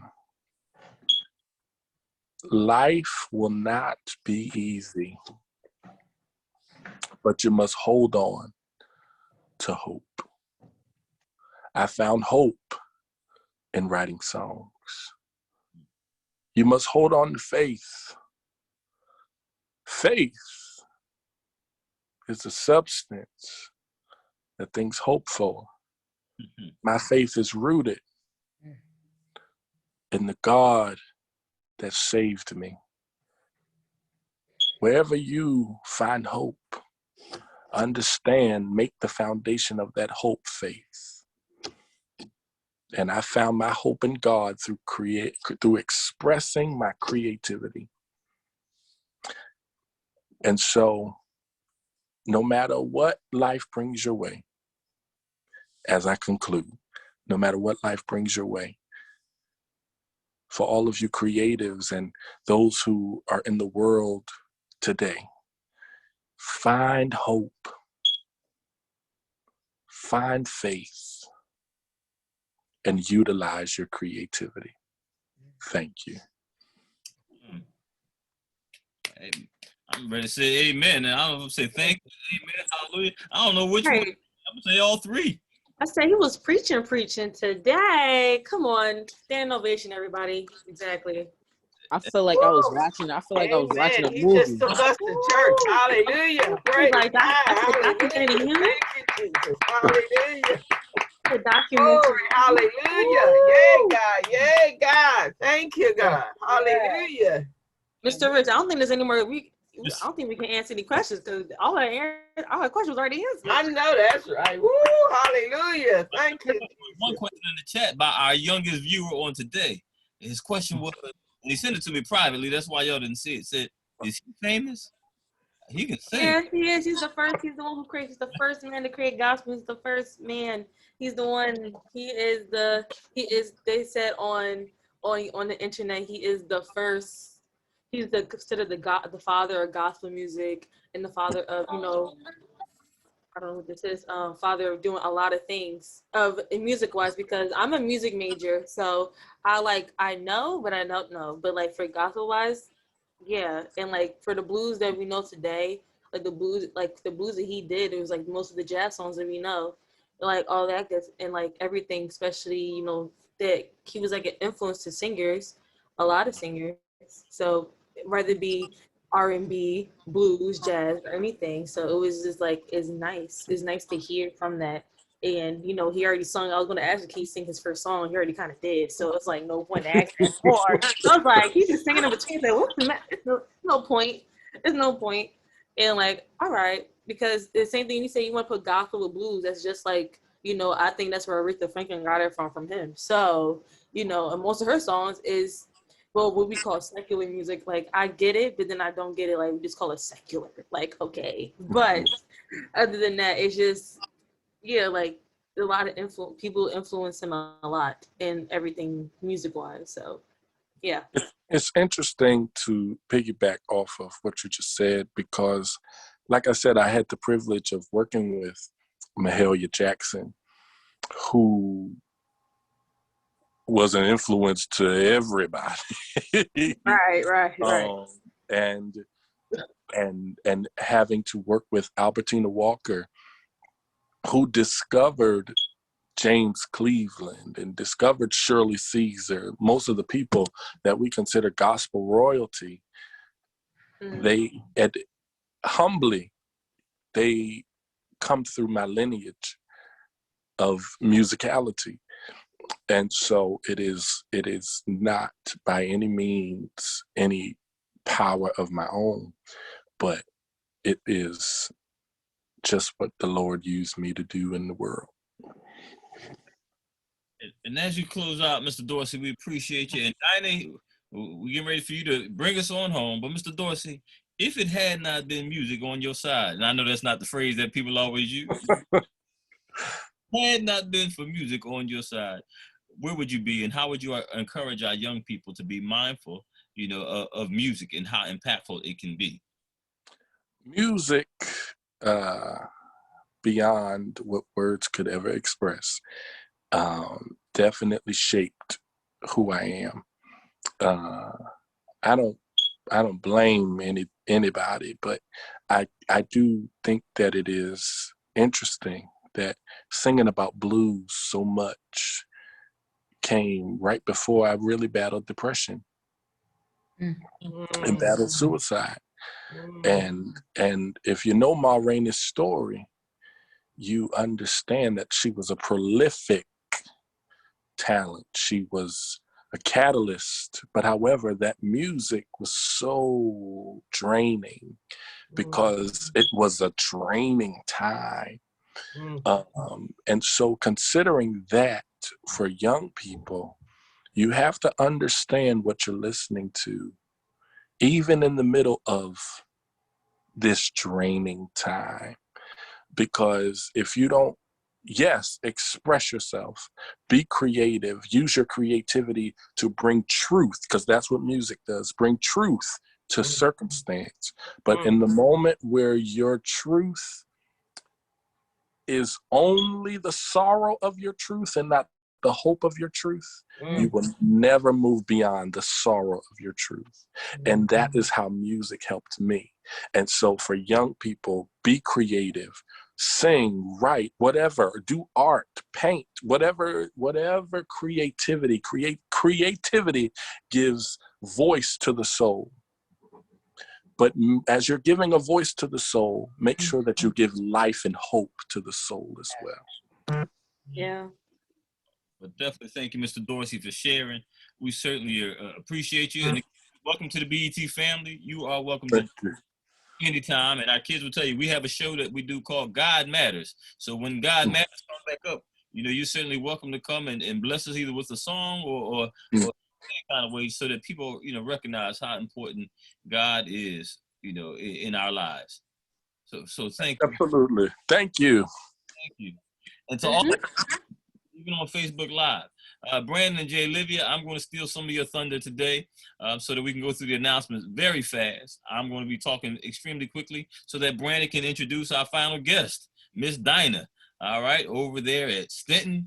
And our young people have been a part of the current history, if you will, of the Dinah story. So Brandon, you get ready to introduce Dinah right after I share these quick announcements. Don't y'all go nowhere because y'all need to hear what's going on with BET and even how you can even support or do some other things in terms of being in partnership with us. So again, thank you, good brother, Mr. Dorsey.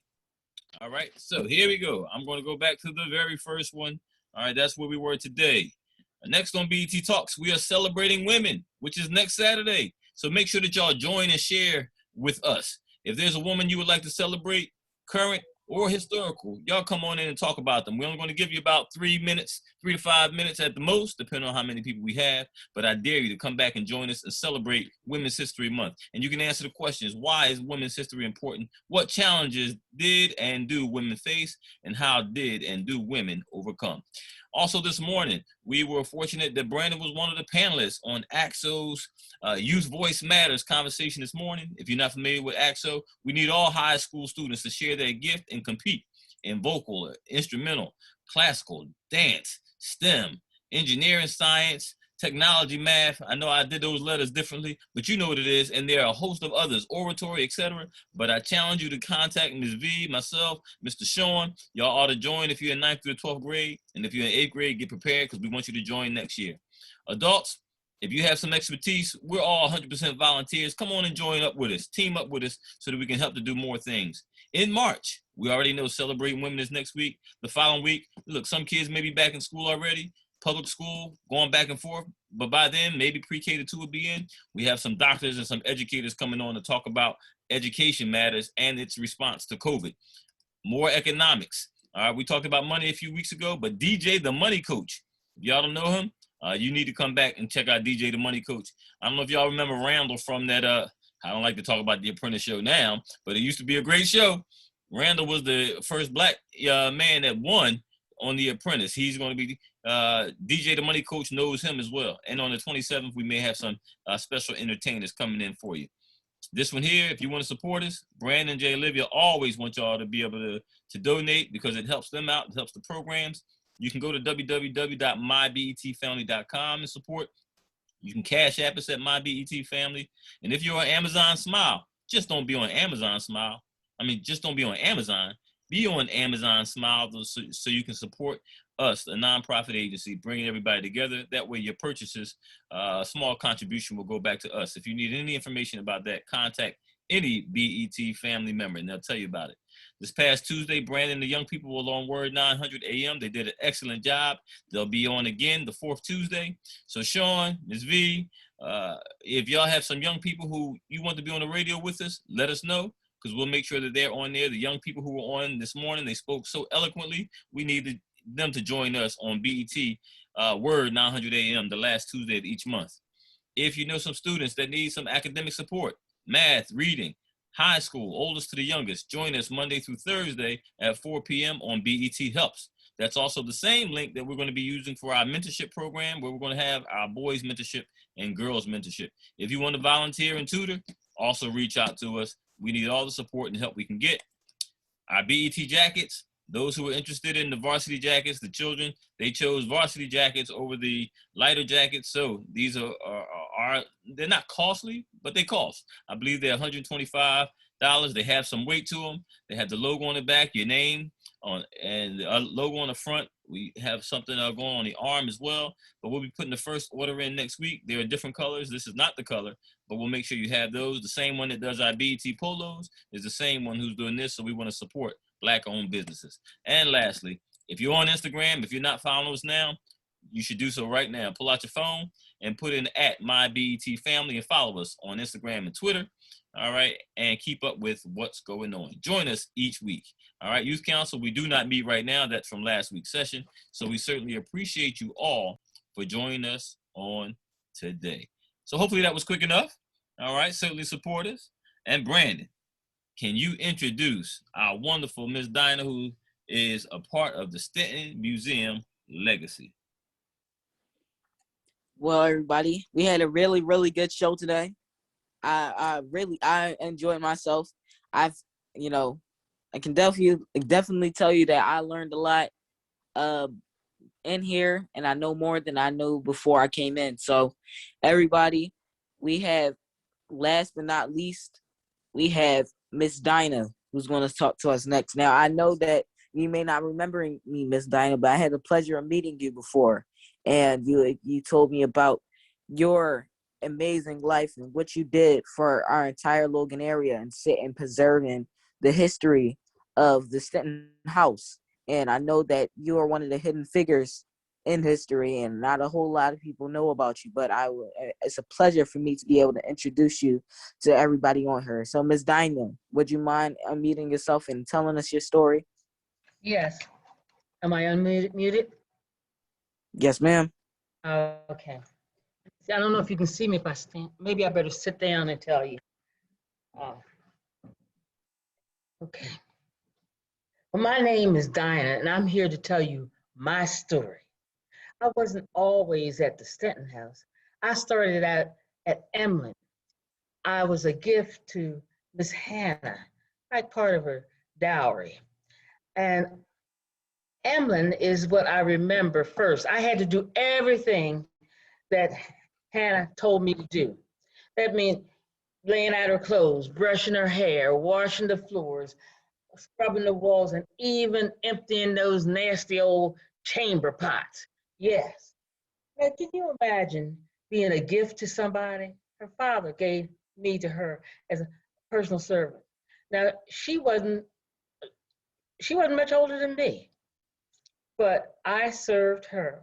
You see, back in that time, African young people were valued, because if you got a servant young and trained them in the way that they should go, then you had a servant for life, and that was free labor. Now, I knew that I was more than a servant. I wanted things that everybody else wanted. I wanted to have a family. I wanted to have children.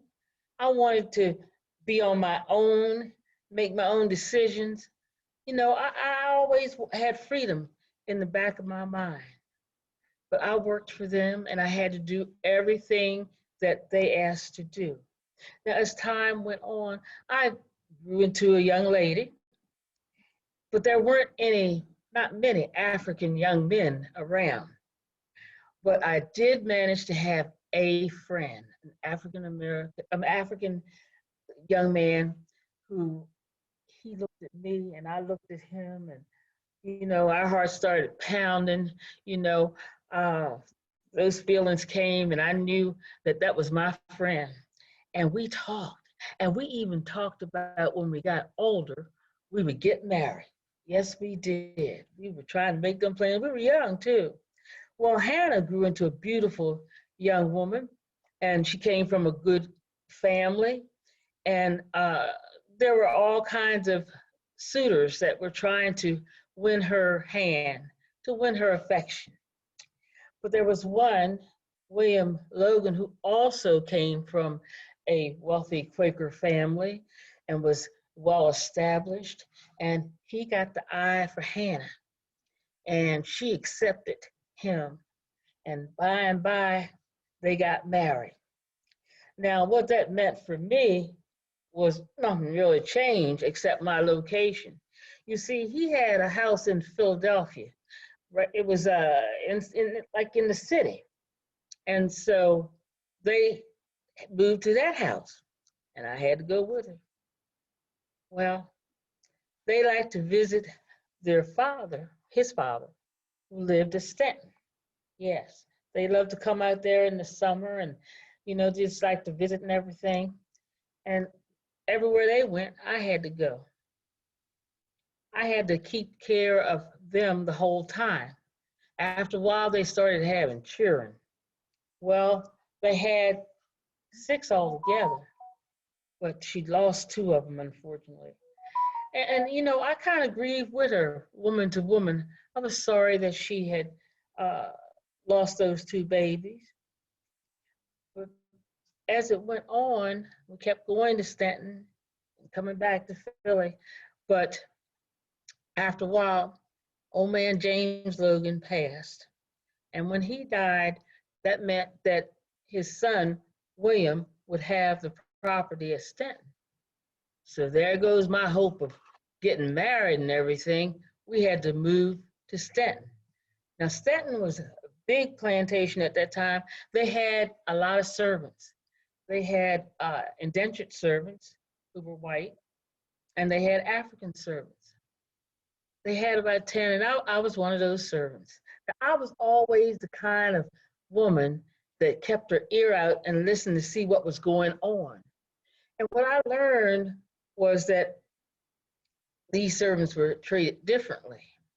The indentured servants, they dressed better and they could mingle when they had parties. When the Logans had parties and they wanted to show off, the white servants could mingle right in with the crowd.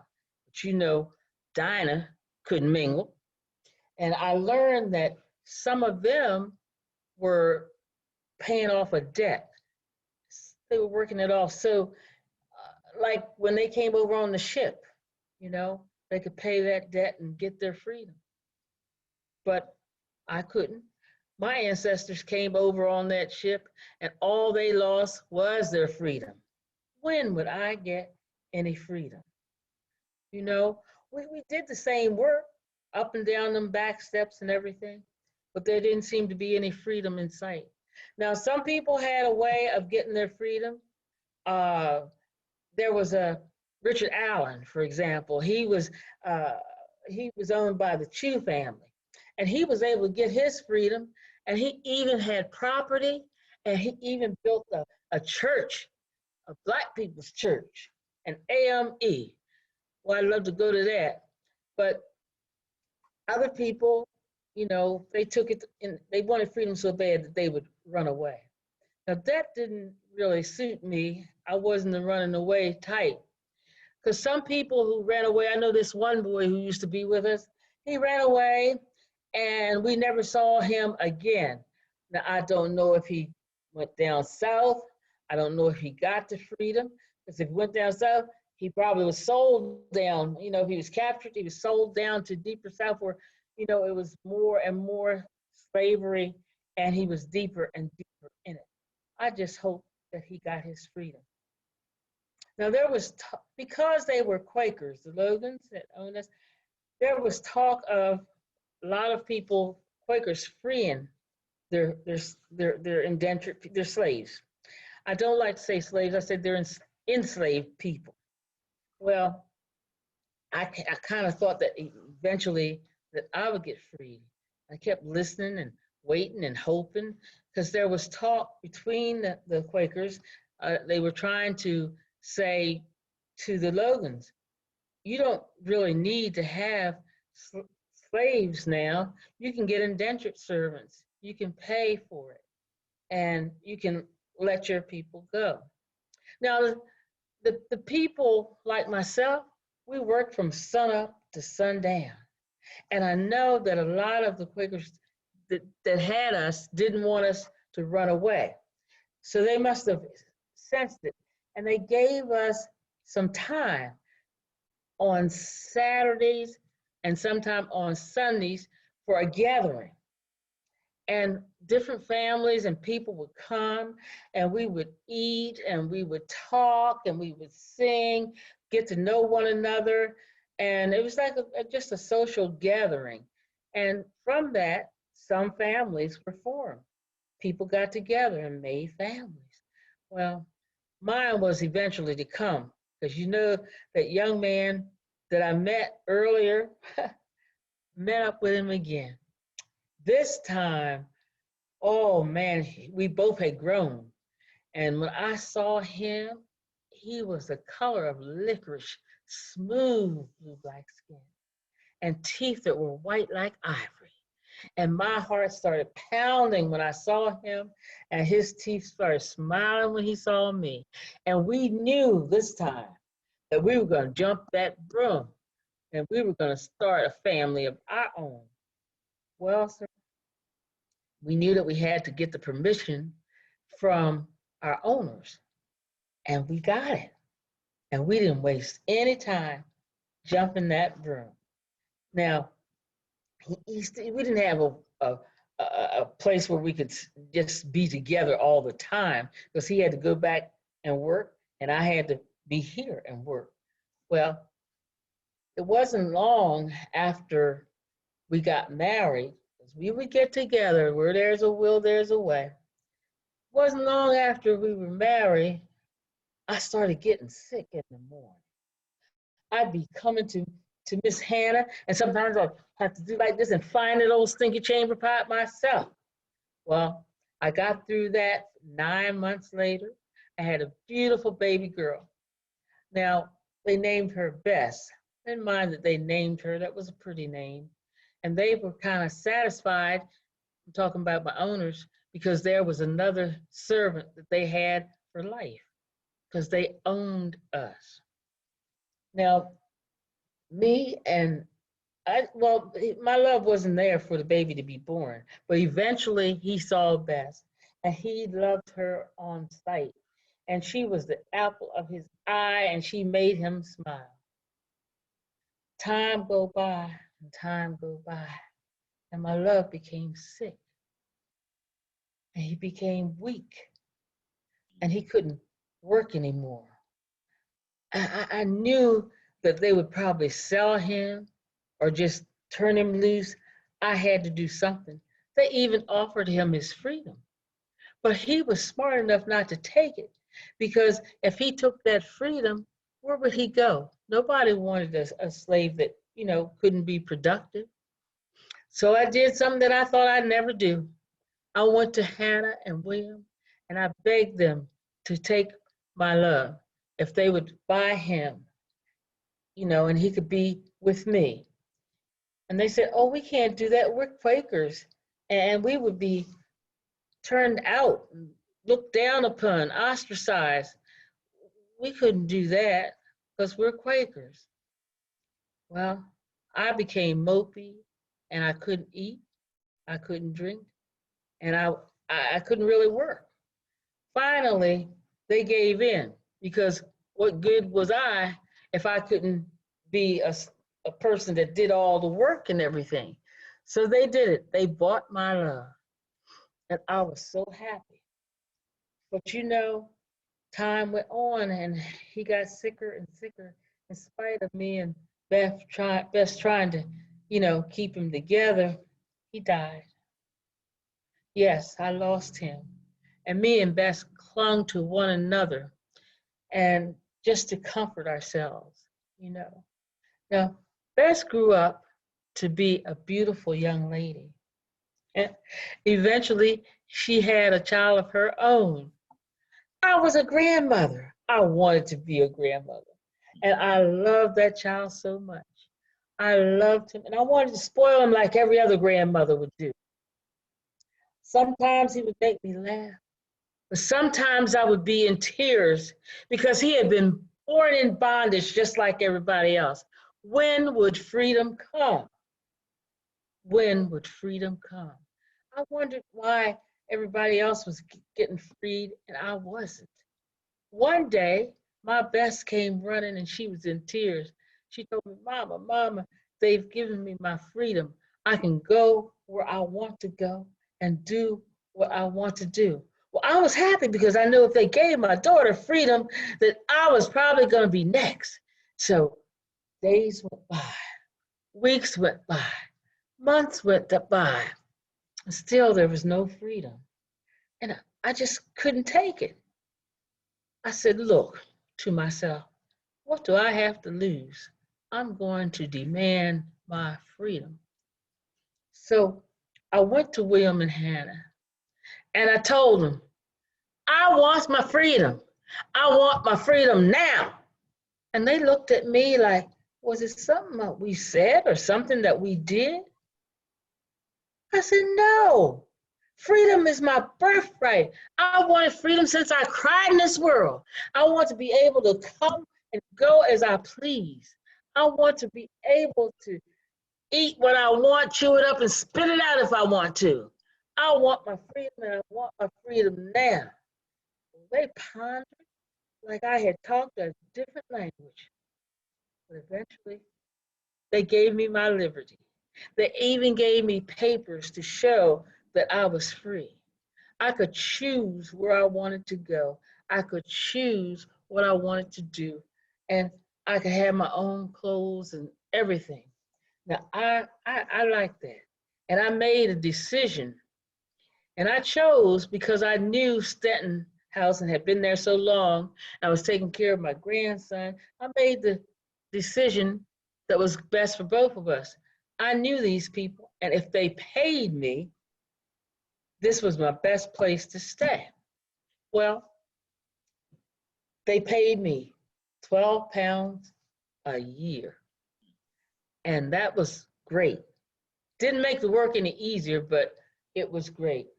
But how did I know, just as I got my freedom, there was rumors of a war coming. England and the colonies were getting ready to fight. Now, how did that affect me? I couldn't get in the middle of no war going on. What would I do? Now, the Quakers didn't believe in war, so William stayed on. His son, Richard, went on to study medicine in Scotland. Now, that boy always was interested in being a doctor. He would follow me foot to foot when I made up herbs and potions for the sick people in the house. And he wanted to know, and he asked questions. So he was away, and most everybody else they didn't want to be in that war. Well, time went on, and they kept on battling. And William had been battling a sickness for a long time. And they had the best doctors and everything, but eventually, no matter how much me and Hannah tried to save him, he eventually died.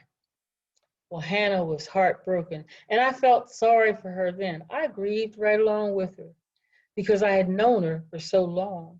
We were like woman to woman. Well, sir, she was never the same, though. After that, she was just never the same. And eventually, she got sick. Doctors came and they tried to treat her, but she just kept on going downhill. And then one cold day in 1777, she died.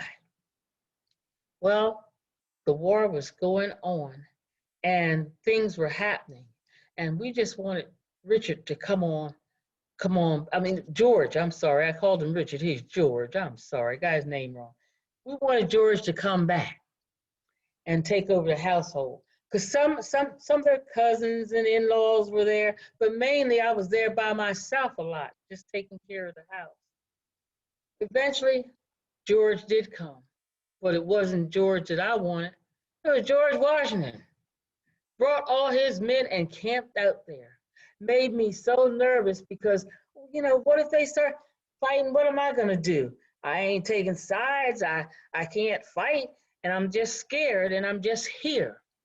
Well, eventually, he took his men and went on about his business. I was so happy. And I said, well, I'm glad that that's gone. Nothing else can happen. But I was wrong because I kept hearing shooting and seeing smoke coming from Germantown, Philadelphia. Eventually, another one showed up. This was Howe. Admiral Howe from the British Army, from England. And he set up camp there. And he caused such a commotion. I was really scared. I wasn't enjoying my freedom at all. Well, they stayed and eventually they left. And I thought my troubles were over. But right away, here comes a clip, clop, down the Germantown Road. There were British soldiers, and they came right up to me, carrying lanterns and swords and, talking their funny language. And they said, we're fixing to burn this place down. Show us where you keep your hay. Show us where you keep your straw. We can make kindling for that. Well, I was scared, but it wasn't nothing I could do because I was a slave girl, and I had to show them. So I said, right down there to the barn. And they went in the barn, and they were doing what they had to do. And I came back to the house because I had to do what I had to do. Didn't get a breather. Here comes some more of those British soldiers on horses. It was about 8 of them at this time. And one had on one of those admiral hats, and he came right up to me and said, we're looking for deserters. Have you seen any deserters here? I said, yes, sir. 2 of them ran right down there in my barn. I'll show you. Took them down there to that barn and said, there's the deserters. And they said, no, they protested. They said that I was lying. No. But he caught them red-handed. And it was the first time, it made me smile because it was the first time that not 1, but 2 white men had taken my word, taken the word of a slave woman. They threw those 2 men over the horseback and took them out like a sack of potatoes. And I was so happy. Never seen hide nor hair of them again. So that means that I had saved that Stenton house from getting burned down because a lot of houses did get burned down. I had saved it. Remember my name, Dinah. I had saved that Stenton house. Well, eventually, George did come back, and he got married and had 3 children. Brought some exotic animals back with him. Even a white peacock used to be here. Well, he started fixing things up because it had really run down bad. Oh, he made new walls. He had new greenery coming in and planted different trees. One of those trees is still there. It's one of my favorites. And he just made it look like a farm. There were no more servants. There were no more Africans working in the fields. It became a show place and a farm. And people came around to see it. Now, I can't tell you that because I got paid now that I didn't work hard. I had to slow down though. One time I was carrying these 2 buckets of hot water, ooh, and scalded my feet. I never had such pain. I thought I would never get over it. Even now, when the weather changes, I can feel it in my feet. Now I'm getting up in age, and my time to leave this world is coming soon. And I think about it sometime, and I think, well, what do I have to leave behind? I don't have any houses, and Lord knows I don't have any riches or money. All I have is my name and my story. I have my name, which is Dinah. I want you to remember that. And my story calls freedom. You know, it reminds me of like when they used to let us gather. You know, freedom is so important. We would sing this song like, freedom in my bones, got freedom, oh freedom, freedom is down in my bones, freedom, freedom won't let me alone. And we used to sing that song, and that song has always stuck with me because there have been people who had to really get their freedom the hard way. So, one servant was so angry that he burned one of Logan's places down because he was just filled up and he had to have his freedom, you know, and people will do what they have to do to get their freedom. Now, like I told you, my name is Dinah. There were many Dinahs. I know that Dinah came from the Bible. And it seemed like those white folks, they like to name their servants Dinah because somehow that meant to them always serving them. But all I have is that story and my name. Now I want everybody to remember my name, Dinah. As long as you speak it on your lips, my spirit will live on. Just like the Stenton house now still stands right here at 19th and Wyndham. And it's because Dinah had enough nerve and enough wit to save this house. So remember me, Dinah. Thank you. Wow.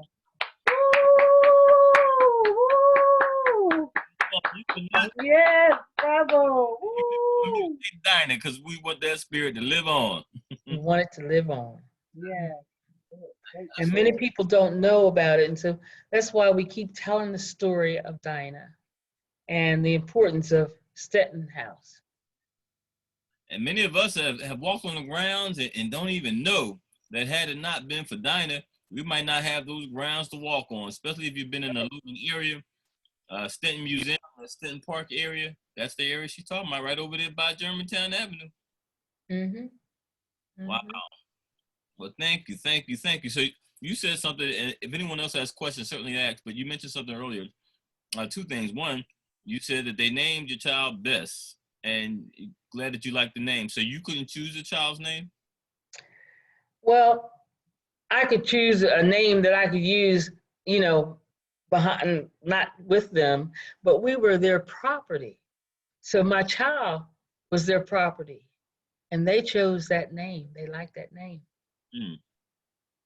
So that in itself is something that we ought to be grateful for because we can name ours. So just you know how far we have come. And then my second piece was you shared that it was the first time that you had 2 people to, and you specifically said 2 white people to take your word for it. Had they not taken your word for it and went over to the farm, are you saying that the Stenton house or that whole area may have been burned down and we may not have been able to walk on that today? Oh yeah, definitely. They were just going around burning places and plundering and trying to destroy. So I knew, because people sometimes ask, well, what in your house? Why you save it? You could have just let them burn it down and you could have just run away or something. But I had lived there all my life. I didn't know what was beyond. This is the only home I knew. So I was saving it not just for them, but for me also. Where was I going to go? I could have been just like that one that left and been captured, recaptured, and be sold. Or I didn't want to get to know new people and work for people that I didn't know or go to a strange place. I had nothing. My question is, did you get a last name? Did you get the last name of the family that you worked for? And what was the difference in the slaves who were indentured and were paid and the slaves who were not? Were they able to get their own last name? I'm trying to do my family history, and I know my dad's dad changed his name. And a lot of times we find that they were just given first names. Yeah. And then the last name they took on the slave owners. Many of them did, but many of them, like when they were free, they took their own name. From my research, they took their names that meant something. Laura, you probably have more information that you might want to share with us on that naming stuff. Did you have more information?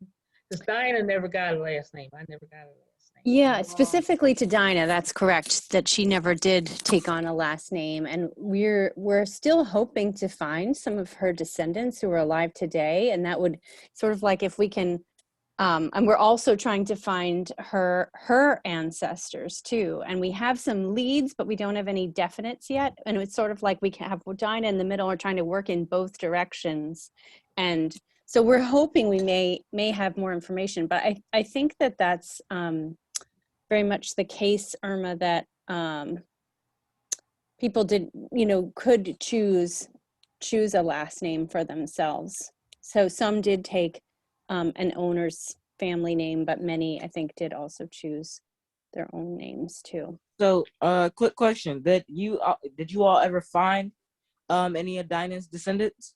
Not yet, but we do have a lead that we are investigating from a comment that came in on a Hidden City, Philadelphia article, and someone saying that they think some other members of their family may in fact be descended from Dinah. So we're working on that, and maybe we hope we may have some more information before too long about that.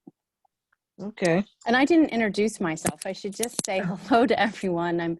I'm Laura Keim, and I work with Dennis and Rachel at Stenton, and all three of us are just really delighted to be part of your sort of special focus on Black history, and to be part of this really inspiring day and discussion, and have been grateful as many of you have also come along and participated in the Dinah discussions we were able to have pre-COVID at Stenton, and we've just really been grateful to have your participation in all of that, and continue to look forward to when we can gather together and see you at Stenton and in Stenton Park again, hopefully later this year. Well, definitely thank you for sharing, Lauren. I was going to ask you, or Dennis, or Rachel, one of you to just introduce yourselves in terms of even Stenton. We thank you for the partnership. For those who are listening, Stenton Museum is certainly a tremendous partner of the community, and certainly a family member of BET. In fact, even on today's show, had it not been for the partnership with Stenton, we would have not been blessed with the words that we heard from both Dinah and Richard Allen. So they share history. That's what they do. So we thank you again for your support. And did you want to share anything, Dennis or Rachel or Lauren, just so that people are familiar of how to get in contact with you or even to visit? Dennis, do you want to say something? Sure, yeah. Our website is very easy. It's stenton.org. We're open right now by appointment, and hopefully we'll get back to regular open hours as it gets warmer. Typically, we reopen on April 1st. So we just kind of have to see what COVID conditions are. But we're always happy to do things by appointment. And I'll just reiterate what Laura said. We're happy to be a part of this partnership and to have everyone's input. And this has really been a terrific program today. I've enjoyed it. So. And I was wondering, do you all know what a chamber pot is?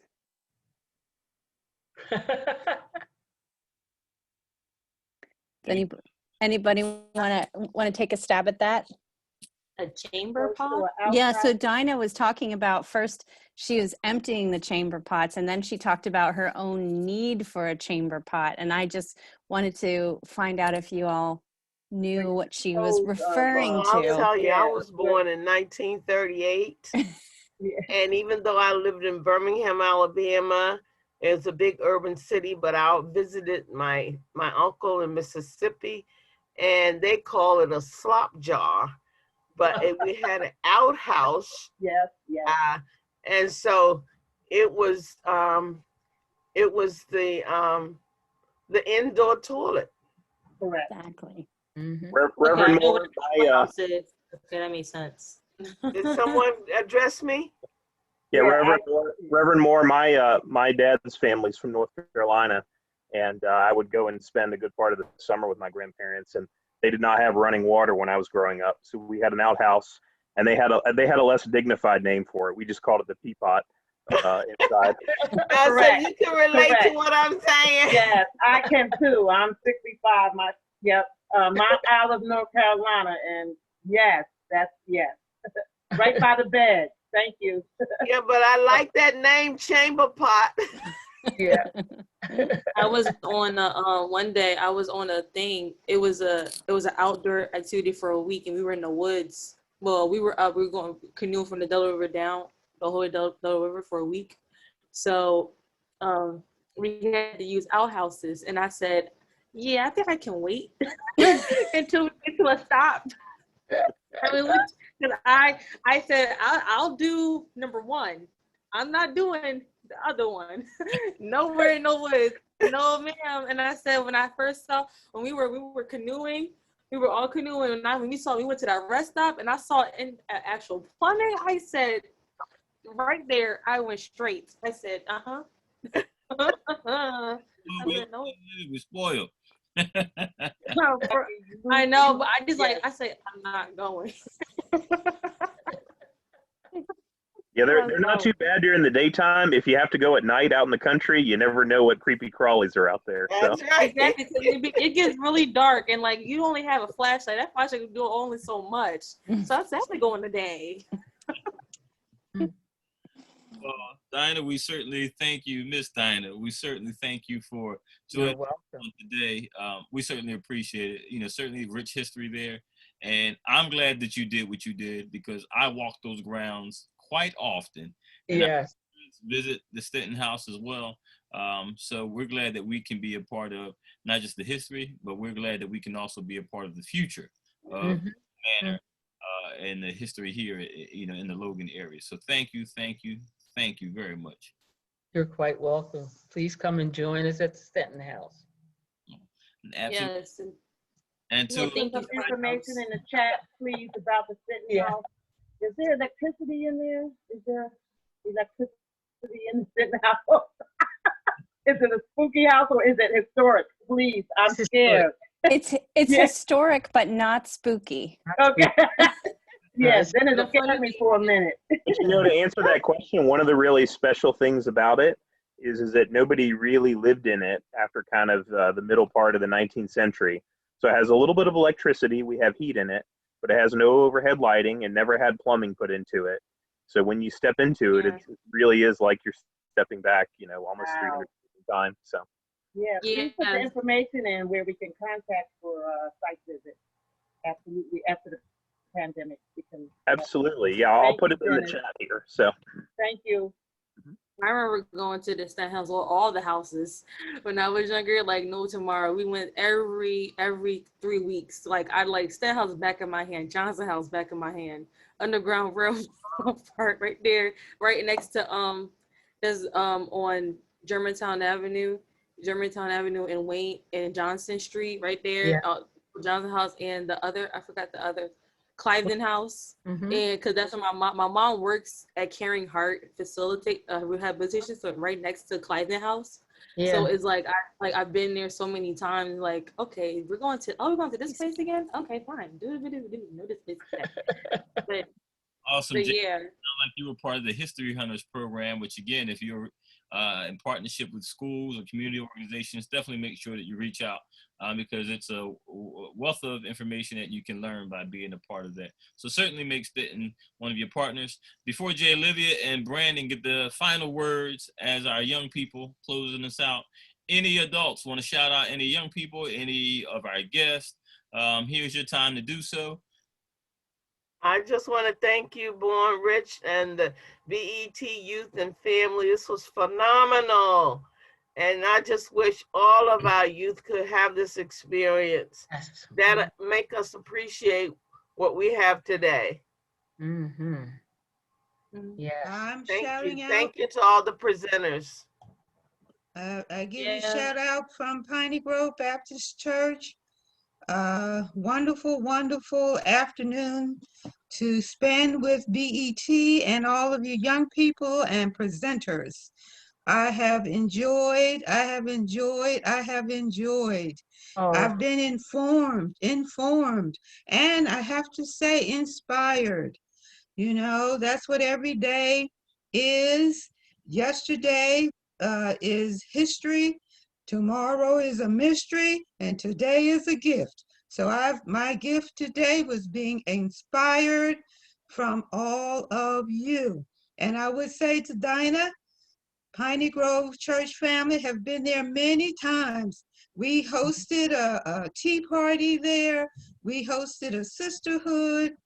So we're well acquainted with Dinah and the Stenton mansion. But look, I want to come back. Because the more you hear of your history, and it's like you're living a part of it, but then we go on, and guess what? Each round goes higher and higher for us as a people. So I thank you. I thank you, Brother Richard. My first time that I was on, the entire time. You couldn't see me because I've been working, but that's all right. I heard it all, and I thank you. God bless you. Pastor Paul is here now. Hi, Pastor Paul. Just came in. Hello, family. And so we're just blessed. We're so blessed, but sometimes it brings me to tears that more are not there getting the benefit. But I just found out, can I just say this for a minute? Yeah. One of our members, Amir Harris, his mother is Candace Severe, that I didn't know he was in the 4 to 5 tutoring program. Didn't know that until this week. So your work is limitless. You're just awesome. So praise God for you. May God continue to bless all of you. Real good young people. You are wonderful. And Thomas Dorsey. Thomas Dorsey. Now who was he? Who was the musician? Yeah, he's the father of gospel.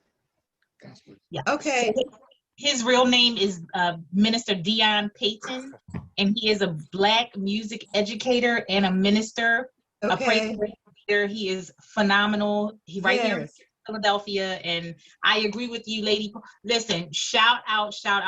He was amazing. He was amazing. Yes. Thank you so much. Thank you. Bless you. I didn't hear everything, but I say ditto to everything that my wife just stated. God bless you. Bless you. That's the smart thing to say, Reverend. That's the smart thing to say. Oh, yes. And listen, we're celebrating 54 years next month of marriage. So I've learned to say ditto. Bless you all. Bless you. God bless you. We love you. God bless you. Yes. We know that you're a vocal coach as well. So, we celebrate each other. And strategists, Miss Ayana, I know some of them haven't heard you yet, but you make sure you put yours out there too. So you know how we do. We take care of the family. Absolutely. And I have to, like I always end with saying thank you for the platform and the opportunity to be a part of these prolific conversations. Our young people are amazing. And I think that if we had more of the spotlight shining on the accomplishments and the achievements of what they're doing now, more people would be encouraged and, in words of Thomas Dorsey, hopeful and faith-filled about our future, because these young people absolutely blow my mind and make my heart smile every single time I get to connect and experience what they're doing next. So I am so proud of you guys. I'm always going to be a supporter. I'm a huge fan. I know when I'm in the company of greatness, I need to get my life together. I need to honor and act accordingly, and I promise to always do so. And I want to, of course, shout out Thomas Dorsey, who is my friend and my brother. I thank you so much for sharing what you do. I want to encourage you guys, if any of our young people are interested in the arts in any way, he is an educator, so he can help you. He can help to cultivate that gift in you and get you connected to things that will keep you inspired and ignited as you pursue that gift. It can be done. He is a living witness. And I also have to give a shout out to Mr. Richard Washington. I think that what you do so well is you literally are the spine. You are the backbone that allows this body to continue to have the limitless work. And so I want to just thank you for being selfless and for being such a champion for so many years. You are like one of the unsung heroes, and I appreciate you and everything about you, sir. So love you guys. Oh, like that TV show, Unsung Story.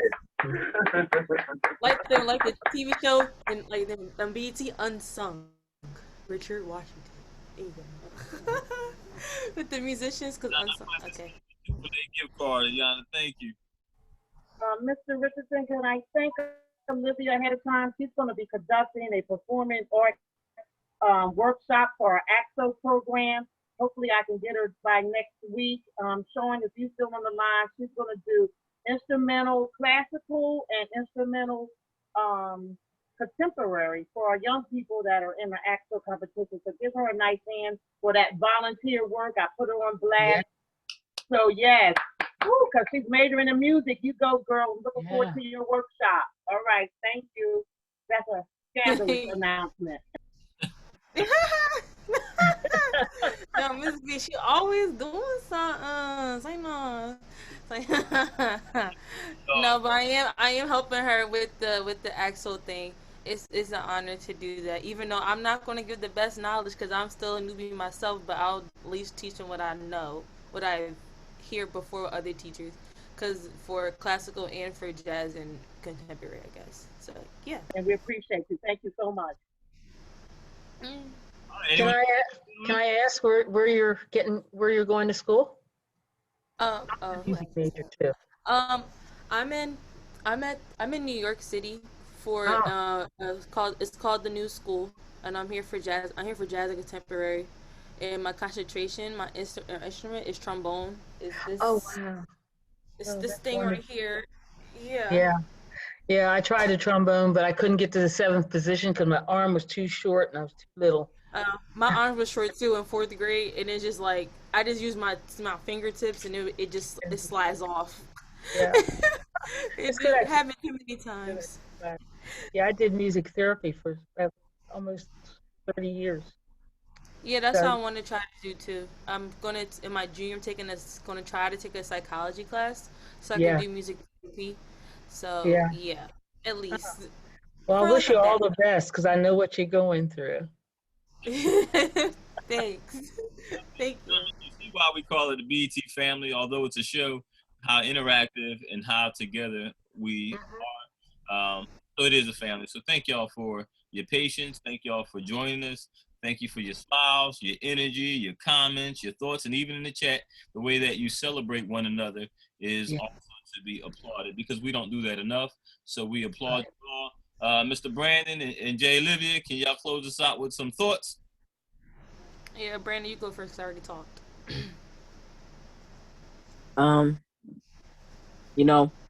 This show, especially this entire History Month of this year, BET Talks has given us a platform to bring it to a new level and really step it up. And a lot of the people use the excuse that, COVID has made it hard for people to, do something, especially do something new. But I think that this has proven them wrong. I think that, we've really brung people to the table. We've really opened people up to what we can really do. And I feel like this Black History Month has really been the best one that we've had ever, you know. And so I'm very proud to say that I'm thankful for everybody on here. And I can't wait to have another talk with y'all and for our next topic. Yeah, thanks, Brandon.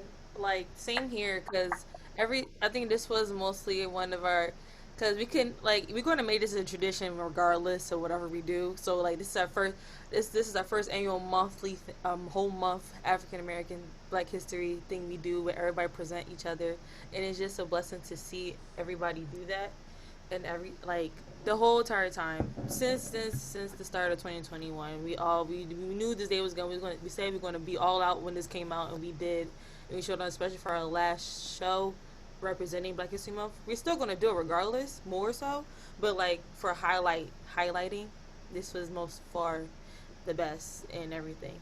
But I really want to thank you guys for staying on for 2 hours, and we usually do an hour. It was just like we're just so intrigued by you guys, like who just stay on because you like hearing us share our opinions and talk.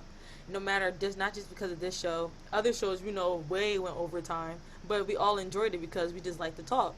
So, but I just, I really, okay, I really love y'all, and like I always said, like have a blessed day, blessed year, blessed month, and like just stay blessed and just try to find yourself and figure out yourself, because other than that, you wouldn't be you without doing things you love or like that. But like just thank you guys for allowing me and Brandon to like come up with the idea with Mr. Rich and do something for you guys while we were in quarantine, the first thing, and then till here, and it's almost been a year since we did this. So it's really a blessing to see all you guys come here every single week for the past 27 weeks that we did.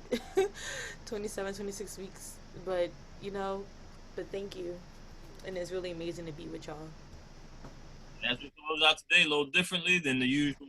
And Jay Livy, you're right. I thought it was September when y'all started. July is when we actually started. Can't believe we're coming up on a year of BET Talks. But in celebration of Black History Month, as we close out, the BET Community Inspirational Choir did sing at LaSalle. I did fast forward because I had a solo too, and y'all don't need to hear that, especially with Mr. Dorsey on there. I don't want Mr. Dorsey to write us off. So I'm going to start with the choir in Swing Low Sweet Chariot. If you guys want to continue to talk and fellowship, you certainly can. And I will stop the Facebook Live at the beginning of the song. Oh, yeah. God bless you all. Bye, Facebook Live. Bye, Facebook. We had church already with John Dorsey. Oh, I remember this. I saw this. Okay, Mr. Rich.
Mr. Rich, was that my stepmama on the choir and Miss Renee over there? Yes, it was. Okay, cause I said that head shape looks so familiar. Hey, Uncle Rich, when was